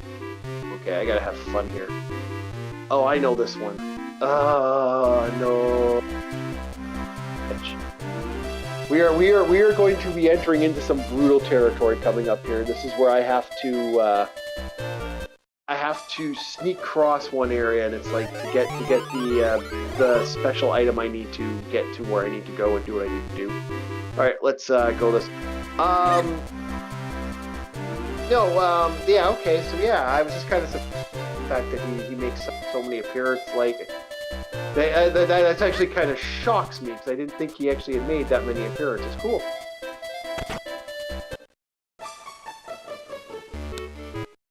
That's kind of neat, actually.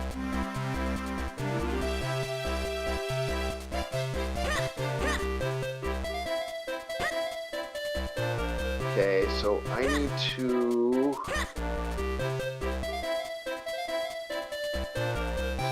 Okay, I need to transform. But here's, where do I transform from? Okay, I can't really get up in there without that.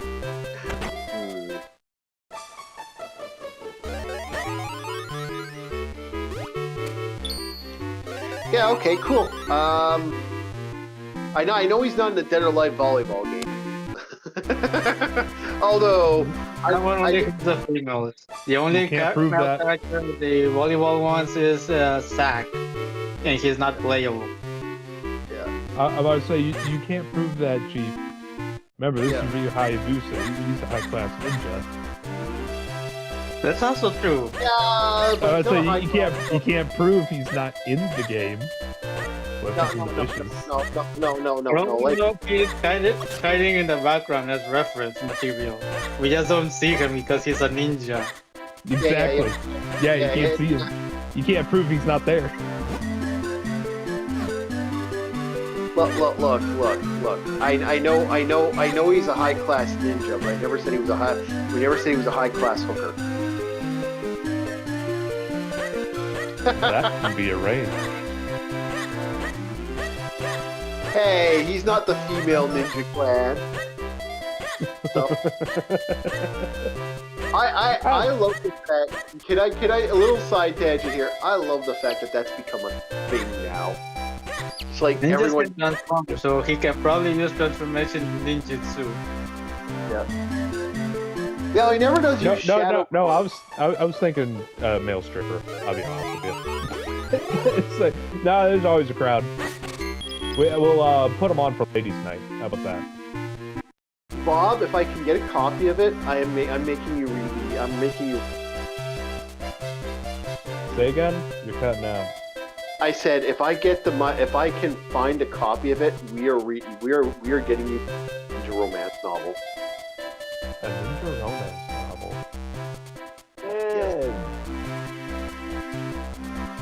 You know, that would probably be an entertaining read because I like reading those.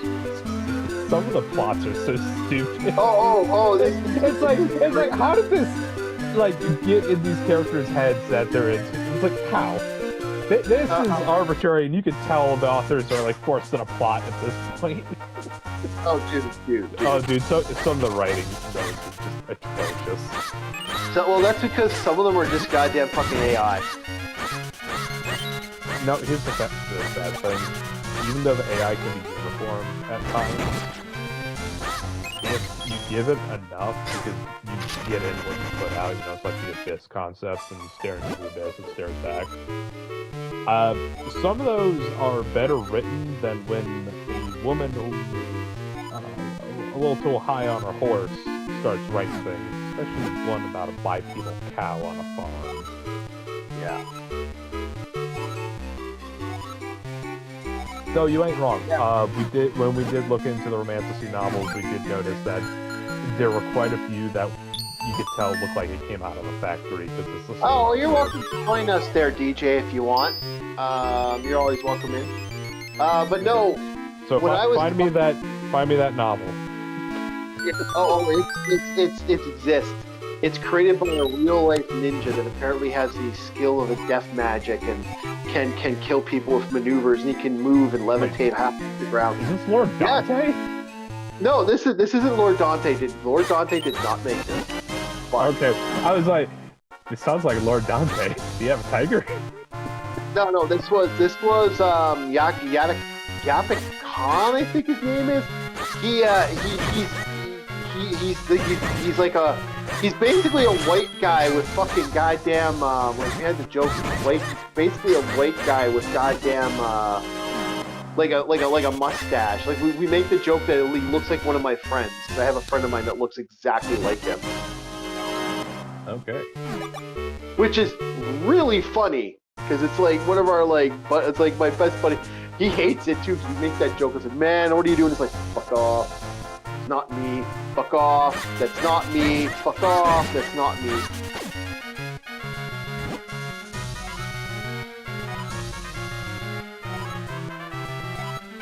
He gets mad. He gets mad at that too.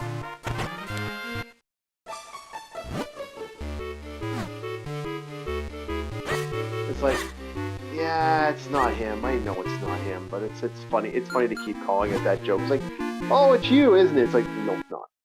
So, how was your trip to Africa? Did you enjoy having sex with many prostitutes? It's like, I'm gonna. oh, he's gonna kill us. You better watch out. He's gonna use his sex magic on us, his ninja sex magic. No. Oh no. There is some weird. This guy is. I could tell you tales of this guy because he's one of the more fascinating from the ninja stuff out there.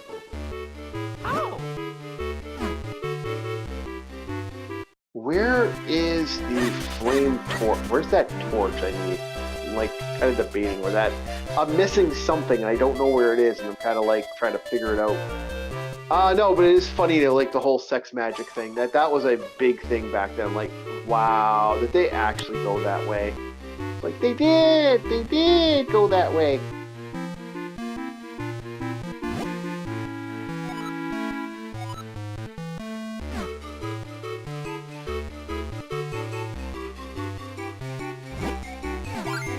But yeah, Ninja Gaiden is a like the idea of some of these weird ninja stuff that came out.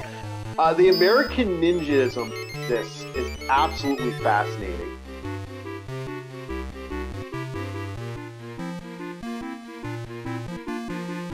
I don't know if you understand that, but there's some fascinating stuff with American ninjaism. How you guys outside of the TV show?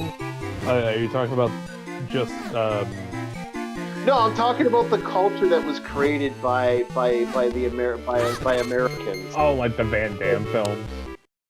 The Van Damme films are nowhere close to Ninja. I'm using that as a quick example. I'm not saying it's words. I'm saying like that over the top kung fu. Yeah. Makes some other things. Oh, what was his name now? Oh, the R's pop in if you actually know the name of this guy. He created the Street Fighter franchise. He also did Death of the Ninja. This is the canon film ninjas, American Ninja. That was it's not the other one.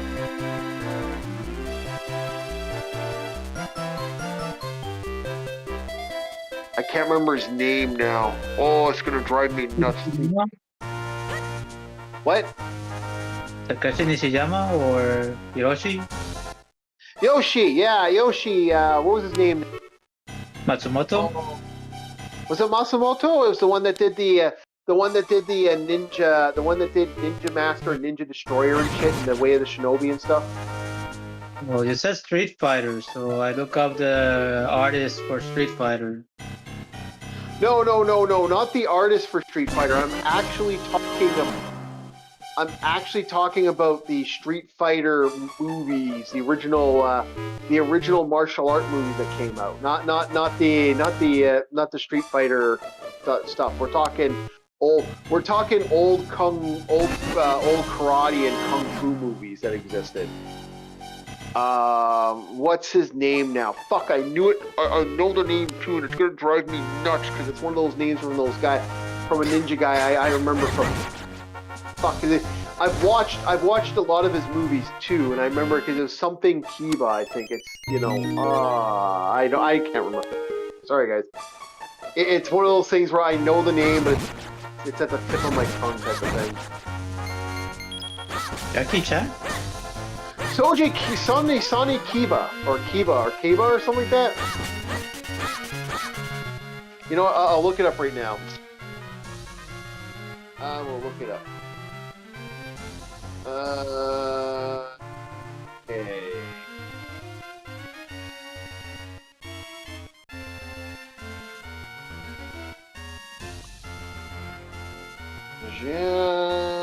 Japanese and Japanese to English. Why did it do that?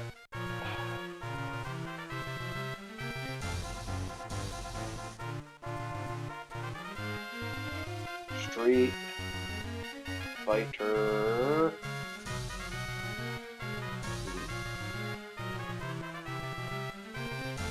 His name was Sonny Chiba. It was Sonny Chiba. That was Sonny Chiba. Sonny, because yeah, he's like yeah, that was his name. He's a bunch of like that old school, like, you know, horrible asshole. He was a martial artist that was a complete bastard. I remember the just like the funniness of the character because he was just such a fucking right royal go fuck yourself prick of a character. It was Sonny Chiba, yeah, it was Sonny Chiba. That's who it was. I knew the name. It was like stuck in my head though. It's like, fuck, what's the name of that guy? What's the fucking name? Fuck, I couldn't remember the name. Now I remember, yeah. Sonny Chiba, yeah, he was a kind of a cool kid. He's an interesting character because he's such a prick of a character in the franchise. He's kind of he's just a right royal asshole of a character who just doesn't give a fuck about anyone or anything when it comes to that. Like his original character, he shows up for the first thing he ever does is he beats up this brother to death, and the girl's like, oh, well, it's money. You don't got the money to pay me for what I did. Okay, he sells her into slavery. Doesn't fucking care. Turns her into a prostitute. It's such an asshole Street Fighter. And then he has he has more than one movie too, which is kind of amusing. It's just like this franchise of him just being a complete prick. Okay. Anyway. Did I lose people again? Did it die on me? Nah, you're solid. You're fine. Keep yapping. Keep going. Keep going? Okay. Going. What was the other there's a bunch of characters I try to remember.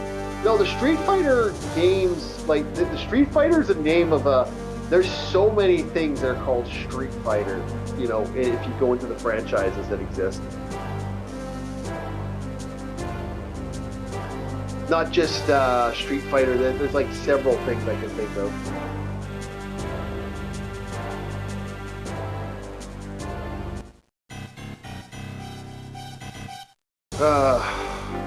Try to remember Sony Chiba. Yeah, so welcome to the chat there, DJ. You're, like I said, but you are welcome to join us. We can always talk about other stuff.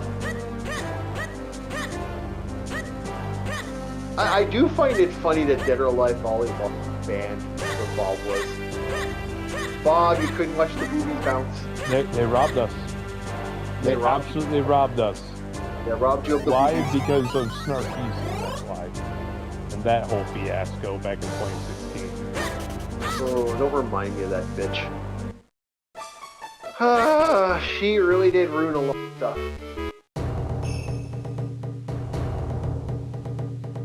She's still kind of ruining stuff too to this day.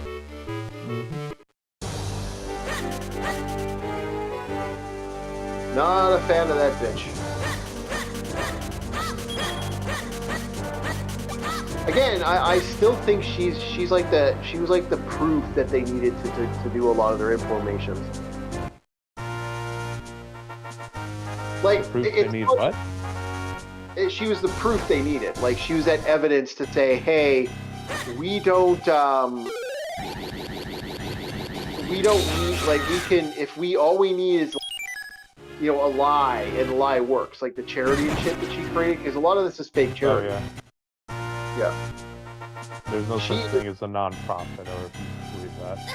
Yeah, there isn't a non-profit especially when it comes to her.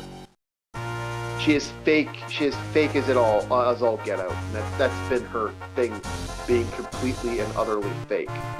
And it's utterly fake too. It's not just a little bit fake. It's utterly fake.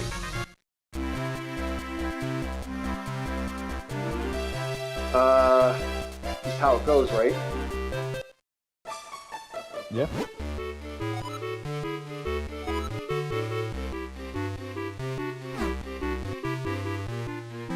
Yeah, it's annoying how they constantly were doing that. And like I said, it's amusing because it's like this attitude. It's like, oh well,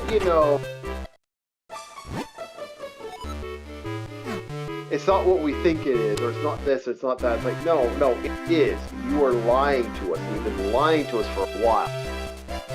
And they do kind of play the role. Yeah, it's what we are.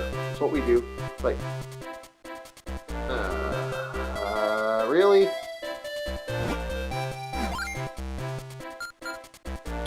But that's how they work. So we got ourselves. So Ninja Games has been basically part of DOA and Dead or Alive for some time. I don't ever remember him showing up in there. That's why I'm kind of shocked by that, because I remember playing the old school games.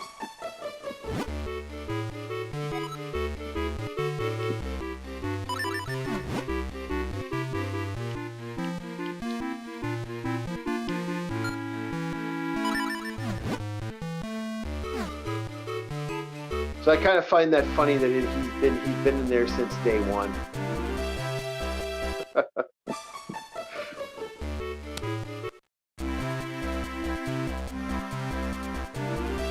Black Adler was another one I remember. Oh, what was the name of the snake guy that was in that was in the Ninja Gaiden franchise? It wasn't Black Adler. What was it? Come on, Bob. This is like Ninja Gaiden 2 and 4 here. Sorry, what was it? The snake guy. Remember some of the villains? I can't remember the name of all the villains in there. There was a guy that was like a snake. I don't remember all the names of the villains. Okay. Did the snake guy have a blade horn? I don't remember. It's vague. Again, the lucky thing with my life. Benefit. Talking about Gritty, or are you mixing Metal Gear up with this? Because yeah, there was both Solid Snake and the one guy who licked knives. Yeah. See, the problem is when we were talking about, okay, what are we going to talk about today? And I'm like, Bob was like, oh, what are we going to talk about? So I started saying, hey, well, try. He's like, I've never played those games. I'm like, cutting uh-huh. out. And so, like I was saying, I was like, okay, what are we going to talk about today? And Bob's like, well, I was thinking of doing a Devil May Cry. Like, oh, we'll just do something on Devil May Cry. That's perfect. That's like everyone's played Devil May Cry. I've never played Devil May Cry at all. None of the games. I'm like, oh, okay. I'm like, oh, do you know stuff about Ninja Gaiden? It's like, yeah, I know a little bit. I know stuff about Ninja Gaiden. Oh, I've played it. He goes through all the combat stuff he did in the game. And I'm like, oh, okay. You know this stuff. Go through everything. And then I know like, some of it. I mean, yeah, I know, but I'm like, oh, okay, but you don't know, and he's like, oh, I don't know the original game. Okay, well, I'll cover Bob the other stuff. It's like Bob doesn't know fucking clue. I remember doing an awesome maneuver thing for Ninja Gaiden. It's like, oh, okay. So now we're just flying by the seat of our ass right now because it's like I got nothing else to really doesn't matter. I might say by saying so little, I got the Chiefs' hopes up so high. It was not intentional at all. I thought we would have more. Oh, again, I could just it was just all I could do is Warhammer, and there you go, let Bob go. But it's like anything else, it's like Bob's unfortunately like. Not there. like I honestly, Bob, sometimes when we do this, What? Sometimes when we do this. Sometimes when we do these conversation pieces, I keep thinking to myself, I wonder how much you even know about World War II. Like, I do truly wonder. World War II? Yeah. What, you want to talk about World War II stuff? Can you actually give me information on World War II? Depends on what the subject matter is. Are we talking about the equipment? Are we talking about the tactics? Are we talking about the philosophy of the people at the time? Well, what can you give me? I can mostly give you equipment. Like that was my ballpark, was equipment. Okay. Vehicles, armor, anything that was used at the time in the conflict. I can give you that, but I'll be real with you. World War II has been done to death for me. It's like, it's like you're gonna find another game, even the tabletop game, Axis and Allies or something.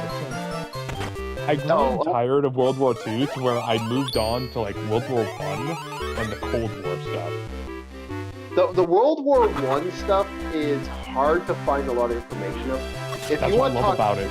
That's what I love about it. It's like lost info. Yeah, tabletop. I can give you some tabletop stuff. Like if you want to talk tabletop games, World War I, there are some stupidly long tabletop games, World War I. Like we're talking. I'm not talking bad. Hearted. No, like I mean, they just like I'm just kind of using an example. You go into stuff. There is some like absolute retarded World War II stuff. Like I cannot give you any information on this. Like I'm just like, wow, this shit is. Dude. I grow so tired of people blazing anything German related. It's like it was okay for what it was, but it was not a masterful craft. Trust you me. Yeah. The World War II tabletop and World War I tabletop games, like, well, the World War I ones are less, but the World War II tabletop is fucking insane. I don't Keep deny. the Luger where it belongs, a gentleman's club, not a battlefield. It's like it's that insane. is my honest opinion of the Luger. I think it's such a piece of junk. It's like, yes, it's great as a wall hanger. It's great when you're hanging out with your boys and maybe you're shooting at some targets. I'm not bringing that into a conflict zone. Get out of here. Yep. But that World War I stuff just floors my ass. Dude, like, World War I stuff is like some of the most bizarre things came out of World War I. That's what I love about it. It's like the Tsar tank. The Tsar tank. The giant bicycle fucking bunker. Yeah. And then there was also a design for a hopping pillbox as a tank. Yeah. They're trying to pogo stick a pillbox. Yep. There's some weird stuff. Some of those designs are so out there. It's like, okay, guys, did you forget that physics exists? Are you in cartoon land? Yep. Yeah, exactly. It gets wild. But no, the tabletop shit for that, like, I've seen some of the World War II tabletop ones. There was one, I cannot remember who made it, but there is a World War II tabletop game where it's basically about digging through shit.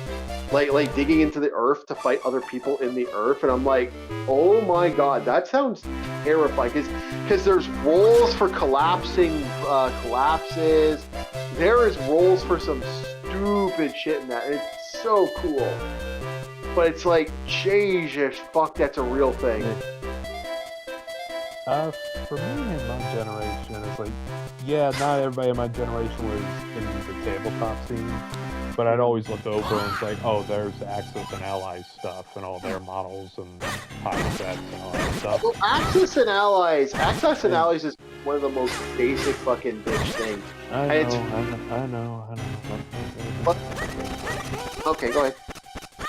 And then you get the video games and it's like World War II this, World War II that, World War II this. Right? It got to the point where, yes, some people in my generation still look at World War II with like these rose-tinted glasses for some reason. I've gotten tired of it. That's why I moved on to the World War I stuff, the Cold War era. The Cold War era had, just like World War I, where you had some bizarre concepts. Whenever NATO and Warsaw were trying to make standardized cartridges and all that, and they had all the weapon tests in the Cold War era, some of the concept guns were absolutely out there. Like, they're trying to standardize PDWs, for fuck's sake, and I'm like, what? Okay, here's one thing I remember from one of my old man's catalogs of, like, Cold War era concept guns. I think it was actually an MP9. It is a PDW, so it fires a subcaliber, 9mm Parabellum, but this is 9mm we're talking about. This guy had a stock, a 6x optic, a laser, a suppressor, and a bipod on the thing. It's like, it's a 9mm. Why do you have all that kit on a 9mm? Why do you need a bipod for a 9mm? Or a 6x optic. If it was a Magnum round, okay, sure, you know, I get you. Or if it was like the 5.7, you know, that intermediate mini rifle cartridge created by HK, I think made that. It was either FN or HK that developed the 5.7 cartridge. Either way, some of the concept weapons in the Cold War era were out there. That's why I have such a fascination with this stuff. It's like, the more outlandish it is, and the fact that there's a working prototype of the goddamn thing, that's where I got my interest. The German G11. my fun will always be the spy shit that was happening in the Cold War, like some of the weird shit, like people making MP5K in a suitcase. Well, my favorite's the car, like an actual gun / car that someone created. It's just, it's Gun absolutely stupid. That's a real thing.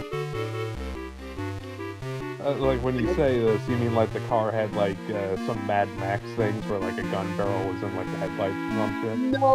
No, I mean this guy actually made the car as a functional vehicle that he was created.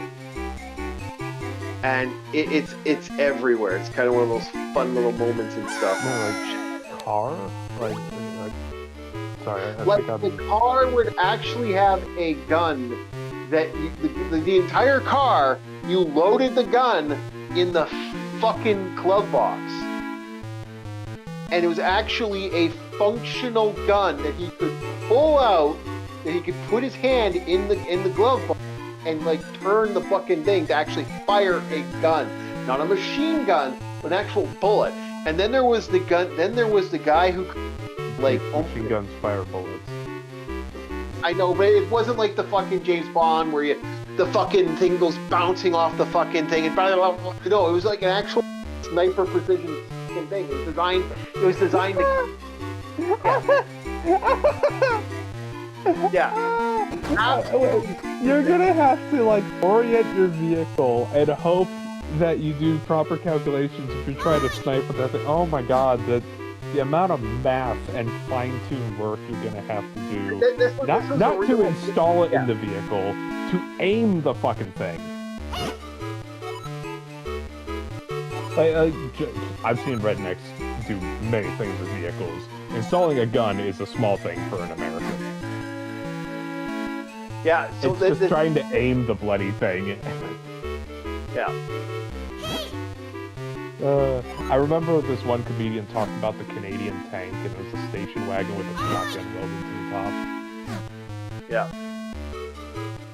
No, it got silly, some of the weird shit with the like just the silliness of the gun that existed. Oh, yeah. Like that really was a fascination back in the 60s with all the spy games. Yeah, like the weird baby gun, the baby gun pistol that existed. There's just the weird baby gun pistol. Yes, it was a gun. It was a pistol, literally a gun, like an actual gun inside a baby doll. Yes, and it was a little. I thought you were talking about like what was it, the Leclerc pistol?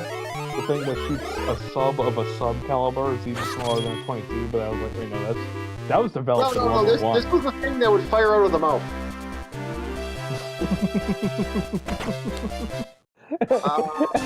Brings a whole new meaning to that South Park joke.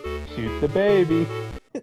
And then there was like, I like the one. I do like the one with the guy who's murdering people with that car. Like there's another car one I like where the guy legitimately would the guy created it to look like, so you could see a normal car, but he basically hollowed out some of the seats so you could crawl through the seats, and you could basically from one side take a shot from like the lights and a couple other positions you could actually fire from, and you just wouldn't see it coming, and you just sit there with this gun just kind of like sneaking around and stuff. It's some weird. There's that one French tank. Was it the ELC-BIS? That thing was bizarre. It was a two-man vehicle, Cold War era, mind you. And it was a light tank. It was able to be airdropped, but the thing, it's a two-man vehicle, so one guy's going to have to be the commander, spotter, loader, and gunner at the same time, or one guy's the driver. Yeah. Either that or the commander was the driver, I don't know. But it was supposed to be this little scout vehicle, but the turret couldn't turn a full 360. It only had, 45 degrees in the front-facing direction. It could only turn the gun so much in left or right. It was such a bizarre thing. I get what they're trying to go for, but French tank design is also really fun to me. The French tank design from World War I all the way up to the Cold War is just really fun. Because it's so out there. There's a reason whenever I play games like War Thunder or I don't know tanks. But whenever I played War Thunder, I went with the French tech tree because those tanks are so bizarre. They're so entertaining to me. I didn't care if I won or lost. It's like, look at this fucking thing. It's so ugly, I love it.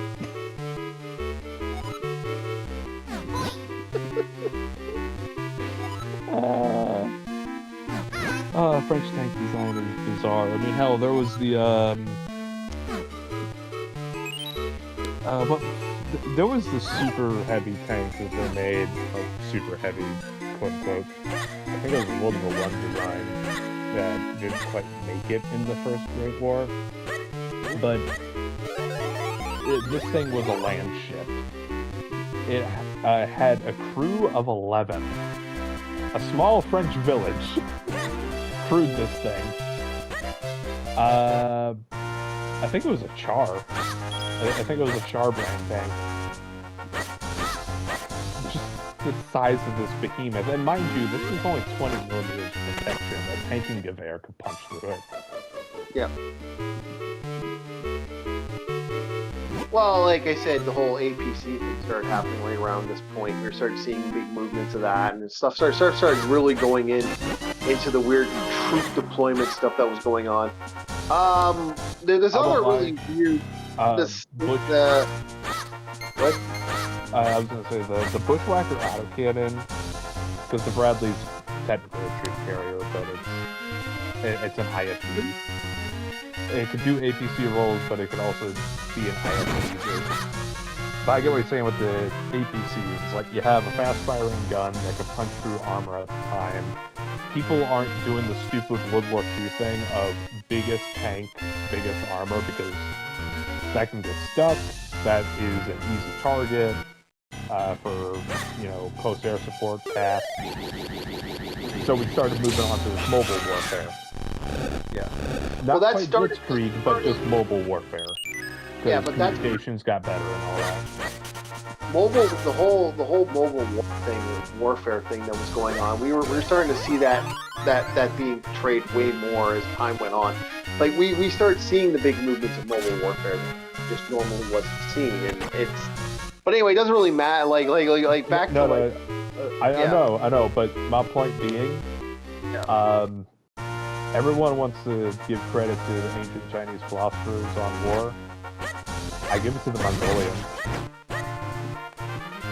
Because Mongolians, Percy Hobart, German Blitzkrieg, and then we're moving on to this mobile warfare. It's like, the Bradley is just the modern horse archer.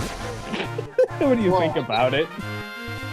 Well, like I said, and then you get into the whole Napoleonic era, like the one thing Napoleon was always about, moving faster than anybody else. He was the one that would get shit on the battlefield faster than anyone, and that worked for his trick with getting stuff moving and getting stuff around. That was my strategy with Varia. Troop initiative go up. Troop movement and scouting go up.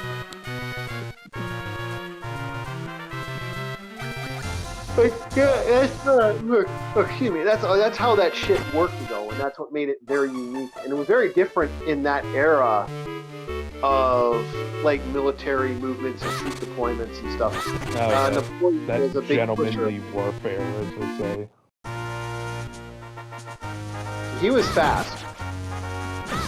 He was. But the point being, it was like a line formation thing. And I was just like, and then the Americans changed that forever. Because everyone realized standing in line was stupid. Though the British didn't learn that fact until, what, World War II? When they were forced to change their strategy. Force is such a... Dude, early on, they still had the philosophy of like, yes, we could do this with a bunch of riflemen. It's like, I don't know about that. It was all about the barrage, yeah. It was all... Yeah, it was the line formation with rifles, while a machine gunner takes care of the rest. They still had that philosophy. Yep. But Yeah, Warfare changes. Warfare changes a lot. And eventually, I'm losing my train of thought. But yeah, as time went on, they were forced to adapt. And adapt they did. No matter how slow it was. Well, yeah. Well, that's England. That's the United Kingdom for you. Slow to adapt. But when they do, well, actually, I should say, when they finally do, they're still behind. They're still behind. It's like, yes, we are finally adapting to the new warfare. Yes, yes. Very good. Wait, what do you mean we're late? And wait, where are we? Moved on to the next thing. But we just adapted and outfitted everything with what you told us to. Yeah, but you're still late. Here's the new thing. Yeah, but then like look at their policies. That's all. That's all I can say. Look at the policies. Yeah. Yeah.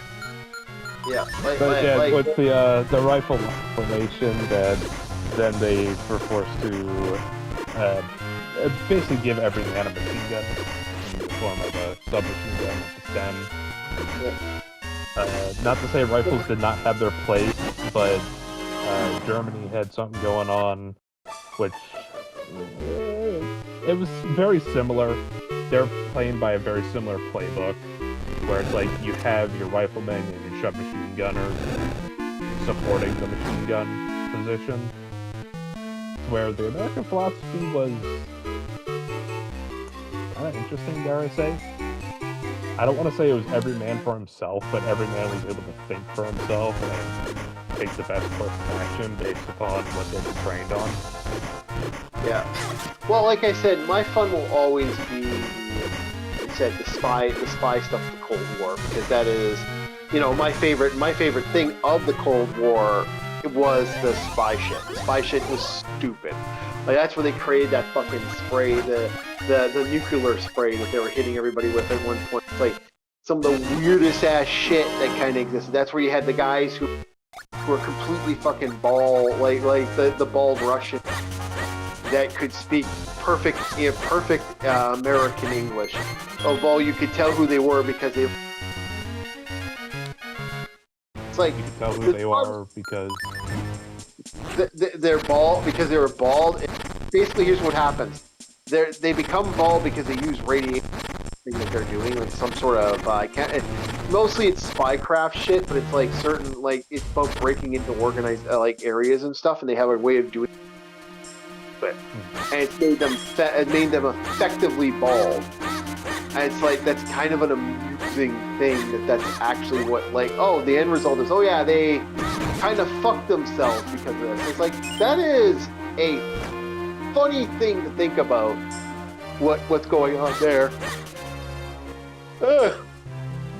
Whew. Okay. Both me and Bob are both yawning, and I got to get up early, so we're gonna call it soon.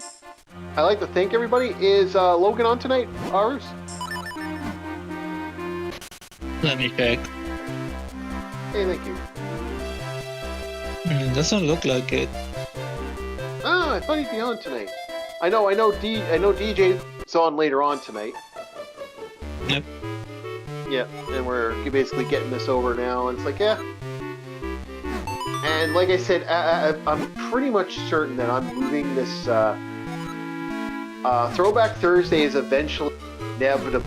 Once I'm done beating this Zelda, we will be most likely moving Throwback Thursday onto computer 2. Because I can probably run most of these, because it's all old retro games, basically. Like, the main reason I'm doing this is to, run the old retro game. Yeah. And I think we're done here. Yeah, so this will be the last.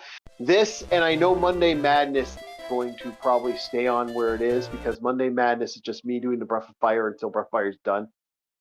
But I'll be probably moving on to the next one. That way. We'll be most likely going to Breath of Fire 2 after. I'm in a debate, though, because there's the remaster Breath of Fire 2 I have. itch.to. Did I send that to you, Ars, or did I forget? might have sent me something, but I haven't had time to do any of the reading. Okay, yeah, I think I sent you. Okay, there's a Breath of Fire 2 that I remember I was gonna send you. That was a remake of, which is kind of a new version of it. It's actually kind of neat. So it's something we definitely. It's a different version of BF2. I know you played Breath of Fire. That's why I was like, oh, okay, we could probably. You might want to look at that. Oh yeah, he is going live. All right, just saw that. Yeah, it looks like he's going live in a bit. I just saw his thing on there. Does he have a link up yet?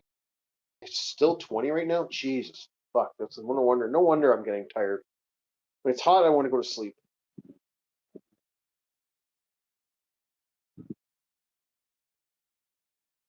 Oh, Big O Games doing go-go.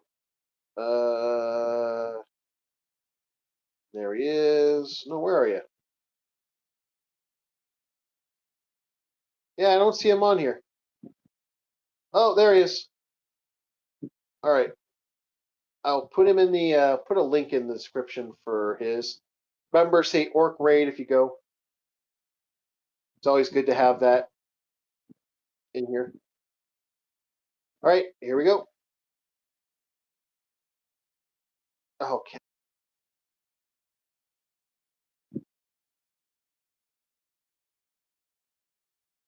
There we go. All right, it's in. All right, thank you very much, everybody. We'd like to like, subscribe, share the channel out. We need those people. We want that. We want more than 460. We want 500, boys. We want to get to that 500. We'll see you next time on Orc War Chief Reviews. Have yourselves a very